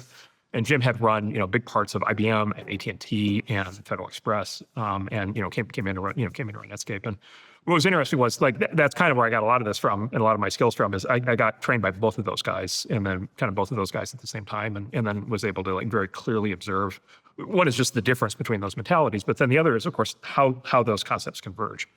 Right, because just the fountain of creativity, you can't build anything big just with that. Just the management, you don't do new things. Who's a great example of that from history? So like, would it be like Nikola Tesla? found creativity. Oh, that's right. Yeah. He needed like a George Westinghouse to commercialize his ideas. Well, it's a Tesla versus Edison. Okay. So Tesla versus Edison. So I'm an Edison guy. This is the thing. So Elon's a Tesla guy. He's a Tesla guy, obviously. But Elon, of course, himself has now become like a really outstanding. I mean, obviously, become an outstanding manager, like in his own way. In fact, to the point where I think he's actually inventing an entirely new school of management, which we could talk about. But let's go there next. Yeah, he's maybe the greatest manager of our era, despite the fact that nobody thinks of him that way. But so I actually think Elon's more like Edison than he is like Tesla. And there was a big war, and it was kind of this thing because everything kind of turns into these little morality plays. And so kind of the basic story of Tesla and Edison was Tesla had all these ideas, but couldn't commercialize them, couldn't turn them into companies. Ultimately, couldn't figure out how to make money on them, couldn't build like big companies, kind of based on them. And then Edison, it basically, at least the way the legend goes, is he was more this grinder. He was less incandescently brilliant, and he was more of a grinder. And he's just like, we're just going to try 1,000 things. It's like when they invented the filament for the light bulb, they just tried like 1,000 different combinations of things to get to the filament, and sort of this brute force approach. But then he built General Electric, right? Like he built the National Electric Grid, he built these giant companies, and then he, funded by JP Morgan. There you go. as a venture capitalist in his spare time. Yes, exactly, 100%. And so, and then Edison also invented the movie projector, and then literally spent years trying to enforce his patents, right? And phonograph. And the phonograph. Which you tell a story, and I knew because I read the book too. Yeah. We should tell people what he thought the phonograph was going to be used for. So this is a bit of a digression, but it gets to the personality type. So one of the things that people look for is just like, oh, what are the consequences of a new technology going to be? Oh, let's go ask the people who invent them, because obviously they know. And so this is what happens when when the AI guy, for example, the AI guys get, the pioneers of AI get interviewed in the press. It's like, well, tell us the future of AI. And it's like, you get the one I'll pick on is Jeffrey Hinton, who's like an actual self-declared socialist. Like he's an actual capital S socialist. And people ask him, what's the future of AI? And of course he says it's going to be rampant unemployment, and we need to give UBI to everybody. It's like, what a coincidence. The answer from the socialist is communism. Like what an amazing coincidence. But people think because he's one of the inventors of AI that he must be the guy who knows. And so the story I always tell is the Edison story. Thomas Edison was like a very proper WASP. He was like a waspy, personality type of that era. Extremely proper gentleman, and always like impeccably dressed, very, kind of very ethical, upstanding, kind of citizen of that time, and very religious, very religiously devout. And so for him, it was just obvious that the application of the record player was that everybody would buy a record player, and then everybody would buy a library of discs that would be the great sermons, religious sermons from all the great preachers of the time. And then you get home at night after a long day of work, and you turn on the record player, and you would listen to a sermon, with your adoring, wife and kids, gathered around you. And of course, the record player drops, and immediately, of course, like it's music. It's just like obviously music, and it's like ragtime and swim, and it's jazz. And Edison's just like completely horrified. He didn't know that if you put the phonograph in the window and you play good music, then you have all these girls on bicycles coming over the hill with bicycle face. Exactly. And so this is what I always tell. This is always my thing. It's like, if Edison didn't know what the phonograph was going to get used for, the idea that I don't know, whatever Joe AI entrepreneur is going to be able to forecast the economic implications. Like no, like that's not going to happen. And in fact, the people who invent the technology are often like the least qualified people to understand the long-term implications, because they're too buried in the specifics of the here and now. And then all these other questions. These are all big cultural, social, economic questions. And by the way, I don't know if there's anybody that can predict big cultural or economic or social trends, but it's certainly not somebody who's been in the lab for 20 years, including myself. So how this started, you think you greatly benefited from the two gyms, essentially like being polar opposites. Yeah, basically. And showing you. But also working very closely together. Did they get along? I don't know if I've told this story publicly, so I should tell this story. So they got along great, became very good friends. They both did great, and they're both very responsible for certainly everything that Netscape did and everything that I've done. But it's different disciplines, different worldviews. So there's an oil and a water kind of aspect to that, and so Clark ran the company for the first 9 months, which at the time felt like just like this was internet time. It felt like much longer, but it was like this highly compressed 9-month period, and it was like we were doing all these new things. We were doing all these new things. Like the company was just doing like 100 new things. It was amazing, but like nothing was being systematized, right? It was not going to, by default, it was not going to turn into like a large company. without the management part. And so Barksdale comes in and he basically is like, wow, this inventiveness is great, but we need to like actually start to have systems and like schedules and processes and actually like run this thing like a business. And you know, as founders do, Clark, you know, originally, you know, found that a little bit frustrating because it's like, you know, whatever is the latest idea is not the thing that we're just going to turn the entire company, to pursue.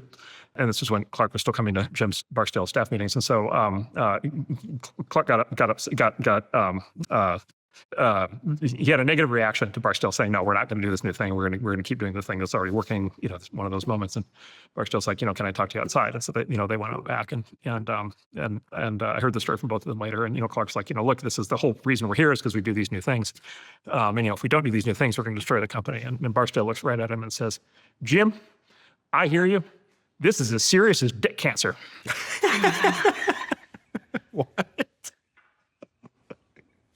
The deep Mississippi drawl, right? And Clark stares him right in the face and bursts out laughing. And they got along great ever since. Like they loved each other ever since. The first step basically saying, look, we're not going to make these decisions in a state of kind of superheated passion. Yeah. Like we're not going to do that. We need to have the full version of this conversation, but we're going to have it in kind of this longer and maybe more dispassionate way. But it was to puncture the stress of the moment. And so I will say I have used that one a few times. Yes. But I could see Clark. And Clark thought it was hysterical. Like and nobody had ever talked to him that way before. So. But I could see Clark like, oh no, here we go. This is a replay of what happened at Silicon Graphics, though. I think he was probably afraid of that to a certain extent. But I would say, yeah. I don't want to say anything negative about the SGI guy, but yeah, I mean, Clark, like I said, Clark was just like, Barksdale was just like, was the manager of managers. He was like so advanced on this. That story notwithstanding, Barksdale never took the position of like, no, it's time for the new ideas to stop. Like, but it was always like, okay, we need to thread the new ideas into a business, which is kind of the hybrid of the two. So I just had this thought while sitting here listening to you speak. Is there something about your partnership with Ben where like he's more Barksdale, you're more Clark? Yeah. Although we do mix it up a little bit more because he does have his own edge. But there is some of that. Yeah. So like, for example, our friend, he runs the firm. And then I tend to come up with he comes up with lots of new ideas, but I do tend to come up with new ideas. And then we do have this kind of discussion, frequently. So if I was to follow you around without you knowing with a camera, what would your day look like then? Are you just like a fountain of ideas, or you're like this uncontrolled energy like a Jim Clark back in the day? But I've got both. This is the thing, because they both train me, I've got both parts of it. Okay. So you're not as controllable or unmanageable as Clark. Like I believe Ben would tell you, I mean, look, Ben's been working with me now for 30 years. And so I think if this is a real issue, I think, that our partnership would not have lasted. But I think he would say that I have a pretty strong internal edit function. I want to see unedited. Well, unedited is really fun. Unedited is very enjoyable. It is very disruptive. And so, it has to be calibrated. When do you show the unedited side? I don't tend to do it in the spur of the moment. Again, this is the thing, and Elon threads this incredibly well, just incredibly well, as does Zuckerberg. It's like, it is this thing, and again, this goes back to like the Edison Tesla thing. When you're responsible for an organization, when you're responsible for a team of people that's more than 5 or 10, if you're going to have an organization that's like 100 or 1,000 or 10,000 or 100,000 people, like you can't change the plan every day. Like you just can't. You'll burn everybody out. You'll destroy everybody. There'll just be mass confusion. People will quit. It's just going to be like, you can't do that. There has to be some calibrated middle ground.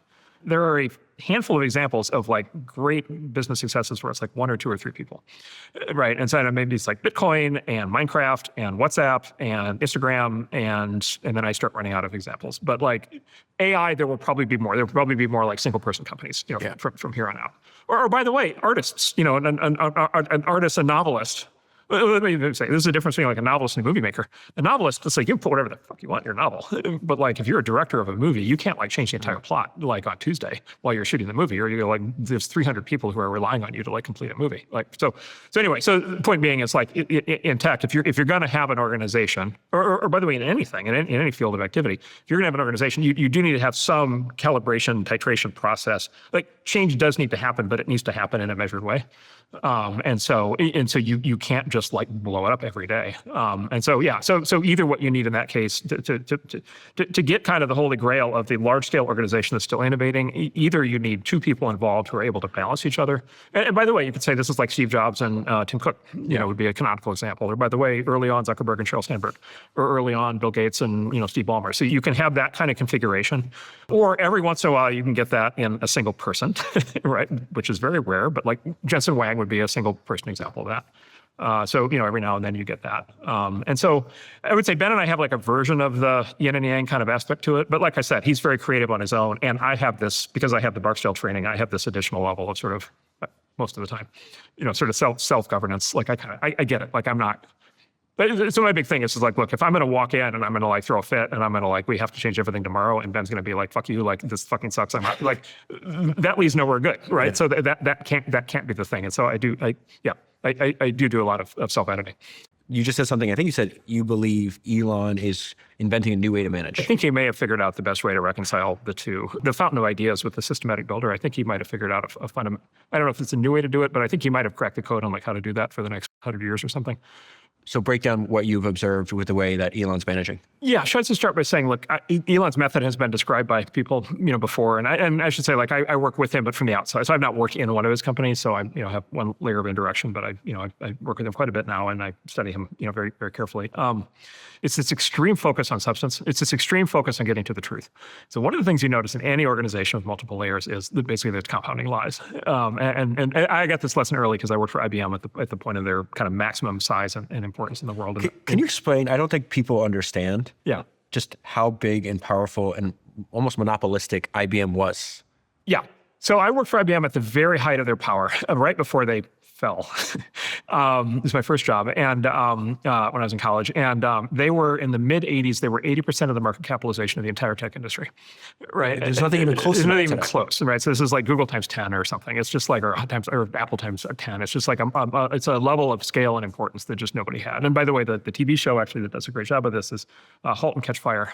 In the first season, has this thing, this point where these guys are basically inventing the PC effectively, and it's the point where IBM shows up, and it gives you a sense of like it's like the CAA story you told earlier. It's like the phalanx. It's like 20 people in like blue suits who are just here to like completely crush you. Like it was just this overpowering, kind of thing. And they invented like all kinds of stuff, and the industry wouldn't exist today without them. And they were an incredible company for a very long time. And the whole thing, by the way, run by their founder for 30 years, run by the founder's son for 30 years.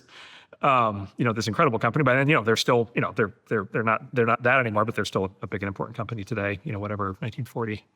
So 80 years later, it's like how many companies survive in tech, 80 years.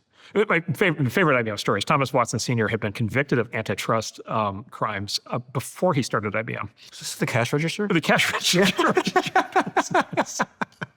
And so he had previously run a company called NCR, National Cash Register, and he had been convicted by the federal government of monopolizing the cash register business before he even started IBM.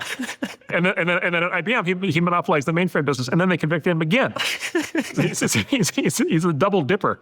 He got very used to being an antitrust court. So he was incredible. By the way, there's Kevin Meaney, old school tech reporter, wrote a book, biography of Thomas Watson Sr., which you feel it's called The Machine and the Man, or The Man and the Machine, right? It's one. I'm not sure if it's that one, but it's one of those. I think it might be that one. Yeah, and he actually went back, and this is like, we're talking about like 1940s, 1950s, 1960s, and he went back and he got them. At the time, they had a secretary transcribing in real time all of the executive staff meetings every Monday morning, and he went back and actually got the archives of the transcripts of the executive staff meetings, and it's just literally Thomas Watson's just like cursing everybody out and just like a complete tyrannical psychopath, just like screaming at people. And it's all in the records. And so it's like, so how much of this stuff ever changes? It's like, whatever, I don't know, whatever Elon gets accused of or whatever Steve Jobs, it's like, oh no, that guy was, whatever it is, it's a pale version of what that guy was doing. But anyway, the point being is like IBM. So by the time I got involved in IBM was like 60 years later, 50 years later after that. And so they were kind of peaking in their power. But what happened was, I remember this because I was there as intern and I was trying to figure out whether I should work there after college. And they had their intranet was a mainframe app, and one of the functions was was the org chart, and I calculated there were 12 layers of management between me and the CEO, which meant the following. It meant that my boss's boss's boss's boss's boss had a boss before it got to the CEO. And then really what happened, the story of the thing, really what happened was, and I saw this happen up close. What I saw this happen was each layer of management was lying to the one above it, right? And because each layer wants to look good and wants to, whatever, put a little spin on the ball. And like if one layer lies to the next layer above it, it's, maybe that's okay. But when that happens 2 or 3 times, the lies compound. That happens 6 times, the lies really compound. If that happens 12 times, the CEO has no idea what's happening, like absolutely no clue what's going on in the company, which was the state of play that IBM had. They actually had a term, there was actually a term, they had a whole vocabulary. This company was like a nation state at the time. You could like live your whole life like in Austin, Texas, and never meet anybody who didn't work for IBM. Like it was just like this incredible thing. But they had this concept they called the Big Gray Cloud, and it was literally the cloud of men in gray business suits who followed the CEO around and prevented him from ever talking to anybody who was ever actually doing the work. And so when he would come to visit, it was like a state visit. It was like a visit from the king, and it was like the king and the traveling court. Yeah. And so it was completely impervious bubble to get information through. And so, but I tell that story because that's the polar opposite of the Elon approach, right? So, and by the way, being the CEO of IBM in 1989 was a great way to live, right? Because it's just like, wow, everybody's bringing me good news all the time. Like I wake up in the morning and like everything is great, and I'm like famous, and I am like rich, and I am successful, and like I've got a chauffeur, and I've got a jet, and I've got these 80 guys in gray suits who are like taking care of everything for me, and I don't have to ever talk to engineers, and like this is great, until it's like the turkey on Thanksgiving, until things change and there's a problem, and then you have no idea what to do about it, which is what happened to them. The Elon approach is the polar opposite of that. And the polar opposite of the approach is literally like, I'm only going to talk to engineers, right? And so when there's an issue, I am going to go straight to the source of truth. And the source of truth is the engineer who actually knows what's going on. And so what Elon literally, and I've seen him do this, what he literally does is he goes to whatever, when there's an issue in one of his companies, he goes to whatever is the engineer who's working on that problem, and he sits down with the engineer and they solve that problem. And I can just tell you, like the number of CEOs in tech, even the great ones who do that, almost nobody ever does that. Why does nobody ever do that? Well, first of all, it's just like a giant pain in the ass because like your life consists of like having to actually solve all these problems. Like the whole point of being like big and powerful and successful is you pay people to do that, and now you're doing it. And you're in there at like 2 a.m. doing it, right? Well, like this sucks, right? And so like most people won't do it. And then the other is you have to, it means the CEO of the company has to have the skill set to be able to do that. So the CEO has to not just be a great CEO, they also have to be like a great technical technologist, and not just that they have memories of having been a programmer at one point or whatever, a chip designer, but where they can actually sit down with the chip designer right on Thursday night at 2 a.m. in Austin, and they can actually figure out like what's wrong with the chip. And Elon has that ability, and he's like encyclopedic on like every area of technology, and is able to go hands-on with rocket designers and AI designers and everything in between.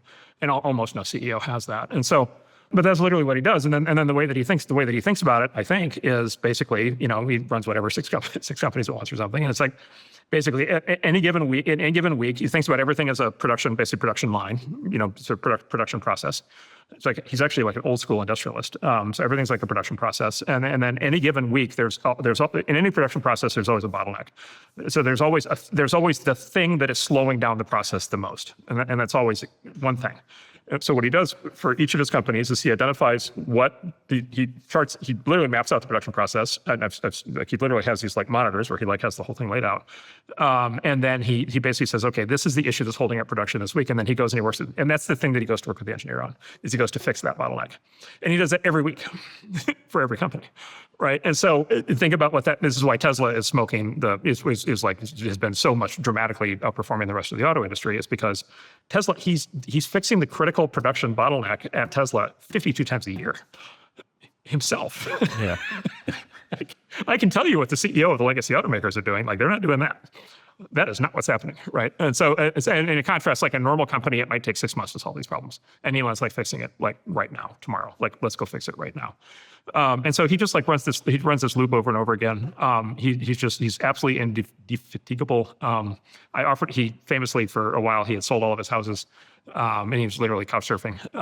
As one of the most successful people on the planet. Yeah. And so I have a vacation house, and I offered him. I said, if you want to take a week and use the vacation house, and whatever, take the kids, feel free. And he sent back 5 minutes later. It's like 11 o'clock at night.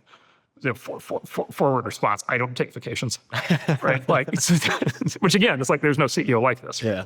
The whole point of being a CEO is you get to go jet around.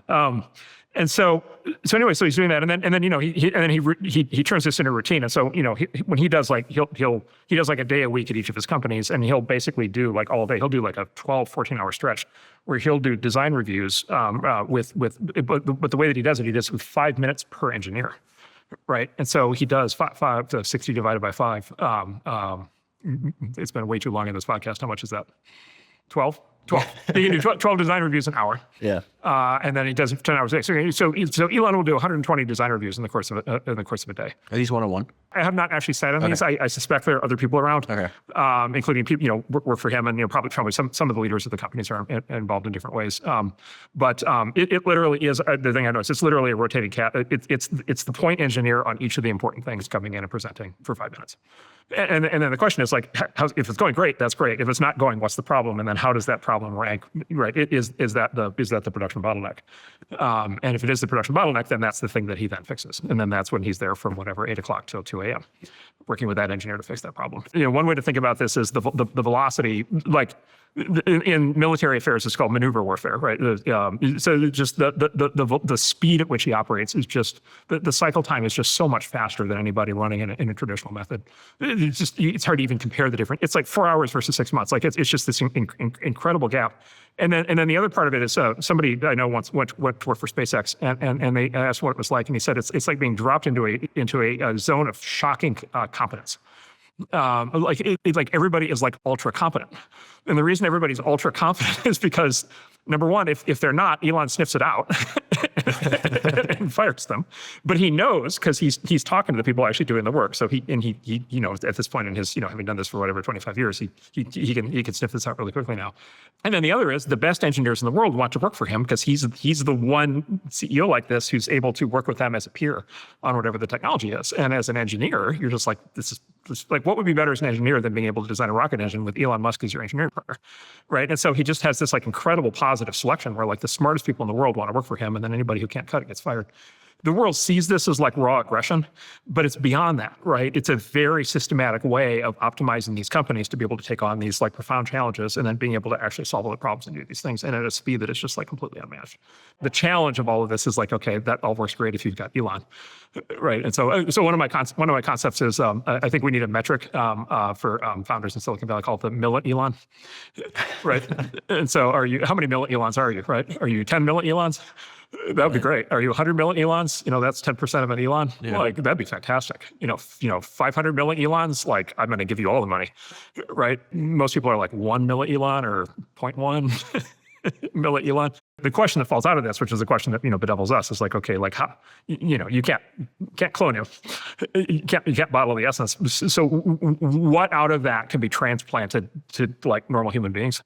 And how much of it is predictable or knowable when he's much younger? Because like the famous example of this is Michael Moritz passing, made all his money in PayPal with Elon. Obviously there was contention there, he got kicked out and everything else. But then Elon pitched him Tesla and he passed. Because he's like, there's no way that you're ever going to surpass Toyota. And then Moritz, to his credit, was just like, I drastically underestimated the guy's determination and pain tolerance, I think is the term he used. Well, I wasn't there for that, so I don't know about that. Well, I will say the idea of having been a software entrepreneur, building a car company. Okay, when Tesla started, there had been no new successful car companies in the United States for like 100 years. For like 100 years. Yeah. There was like 2,000 of them at 1905, founded from like 1900 to 1910, and 3 that survived. That's right. And the previous real attempt to start a car company in the U.S. before Tesla in the preceding decades was Tucker Automotive. Yeah, Tucker. Which was such a disaster that they made a movie called Tucker, which is about what a disaster it was. And so, like, this obviously you don't do that. Obviously, this is insane. And for a software guy to do this is insane. And oh, by the way, this is only one of the things he's doing. He also has the rocket company. Yeah.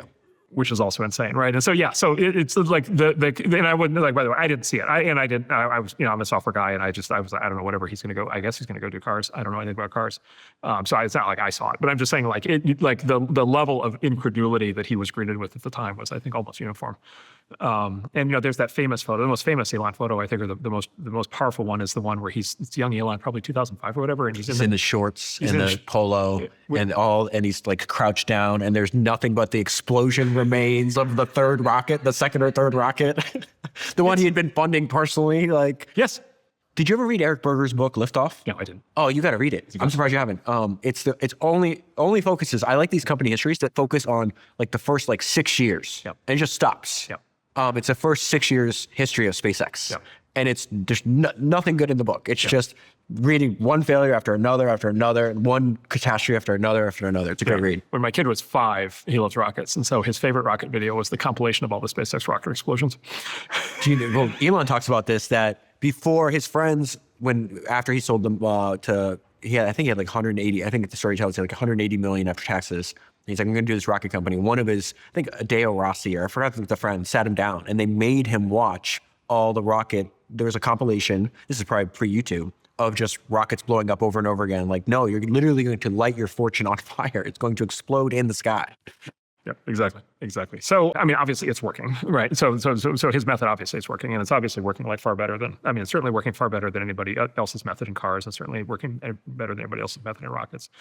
And then in a bunch of other areas also. So like, it's clearly working. And so it's like, okay, there, and then he just draws, because of just who he is and what he's doing and how he does it, he draws so much heat, there's just so much, the environment is just full of criticism and attacks, just nonstop. And, we all kind of get sucked into these narratives. But I think the key thing is just for me, it's just like, okay, like there is a method there that he has been working on and refining for, coming on 30 years that has worked better than any other method. Like, I don't know, like I said, I don't know how many people can do it. And maybe there's just like a fundamental limitation, which is you can do it if you're Elon and you can't do it if you're somebody else. Or maybe you need to be above 30 million Elons, but not below, or something like that, right? Maybe there's some threshold where you break through on this. But it is clearly the best method. Like, it clearly is generating the best results. And then again, conceptually, I like it because it's this bridging of the founder mentality with the manager mentality. Because he's not just doing, these are not just one-offs. He's scaling, everything is scaling. What is it? Starlink just hit, what was the number? Starlink just hit 10 million subscribers? I'm one of them. Something like that. Yeah, exactly, right? You probably have read about Iridium and Teledesic. No. Oh, okay. So Elon's not the first guy who said we're going to do satellite-based like internet access. Mm-hmm. There was Bill Gates, Craig McCaw. So when Microsoft was on top of the world, and Craig McCaw basically built cellular telephony in the U.S., built what's now AT&T Mobile. Those guys teamed up in the early 90s and did this thing called Teledesic, where they put up, satellite-based voice, and then it was going to be internet access. Complete catastrophe, total bankruptcy, complete disaster. And then Motorola, which used to make all the cell phones in the U.S., had another system that's actually still up called Iridium. And again, it's just like this classic business school case study of just complete disaster, capital destruction. And so Elon's like, I know, I'm going to do number 3 of those with Starlink as a side project at the rocket ship company, right? Because he's like, in retrospect, it's total genius, because he's like, we're going to be putting up, if the rockets are reusable, we're going to be launching them all the time. And then the question becomes, what's going to go in the rockets? And he's like, I could wait for the customers to come to me with more stuff to put in the rockets, or I could just put up my own satellites. What would be the satellite to put up? Oh, it would be consumer grade, consumer priced internet access. And it's just like, okay, anybody who knew anything about the history of like satellites knew that was like the great, that's the new craziest idea in the world. And of course, it's like this giant success. And it's like the side project. There's clearly method. It clearly incorporates invention. It clearly incorporates scale. It does a brilliant job of both of those. It's clearly in part the Henry Ford, Alexander the Great method, clearly, but there's also like real scale and heft to it. SpaceX now is building, they got their own city, down in Texas, right? And so it's a formula that captures both sides of it. And it may be like the least studied and understood thing I know of in the world right now. It's incredible. Mark, we're running out of time. When I started the show, you were at the top of my list for one of the guests I want to talk to. Thank you so much for doing this. I hope you come back in a few months, because there's a million other things we need to talk about. Good. Awesome. Fantastic. Thanks. Thank you. I hope you enjoyed this episode. Please remember to subscribe wherever you're listening and leave a review. And make sure you listen to my other podcast, Founders. For almost a decade, I've obsessively read over 400 biographies of history's greatest entrepreneurs, searching for ideas that you can use in your work. Most of the guests you hear on this show first found me through Founders.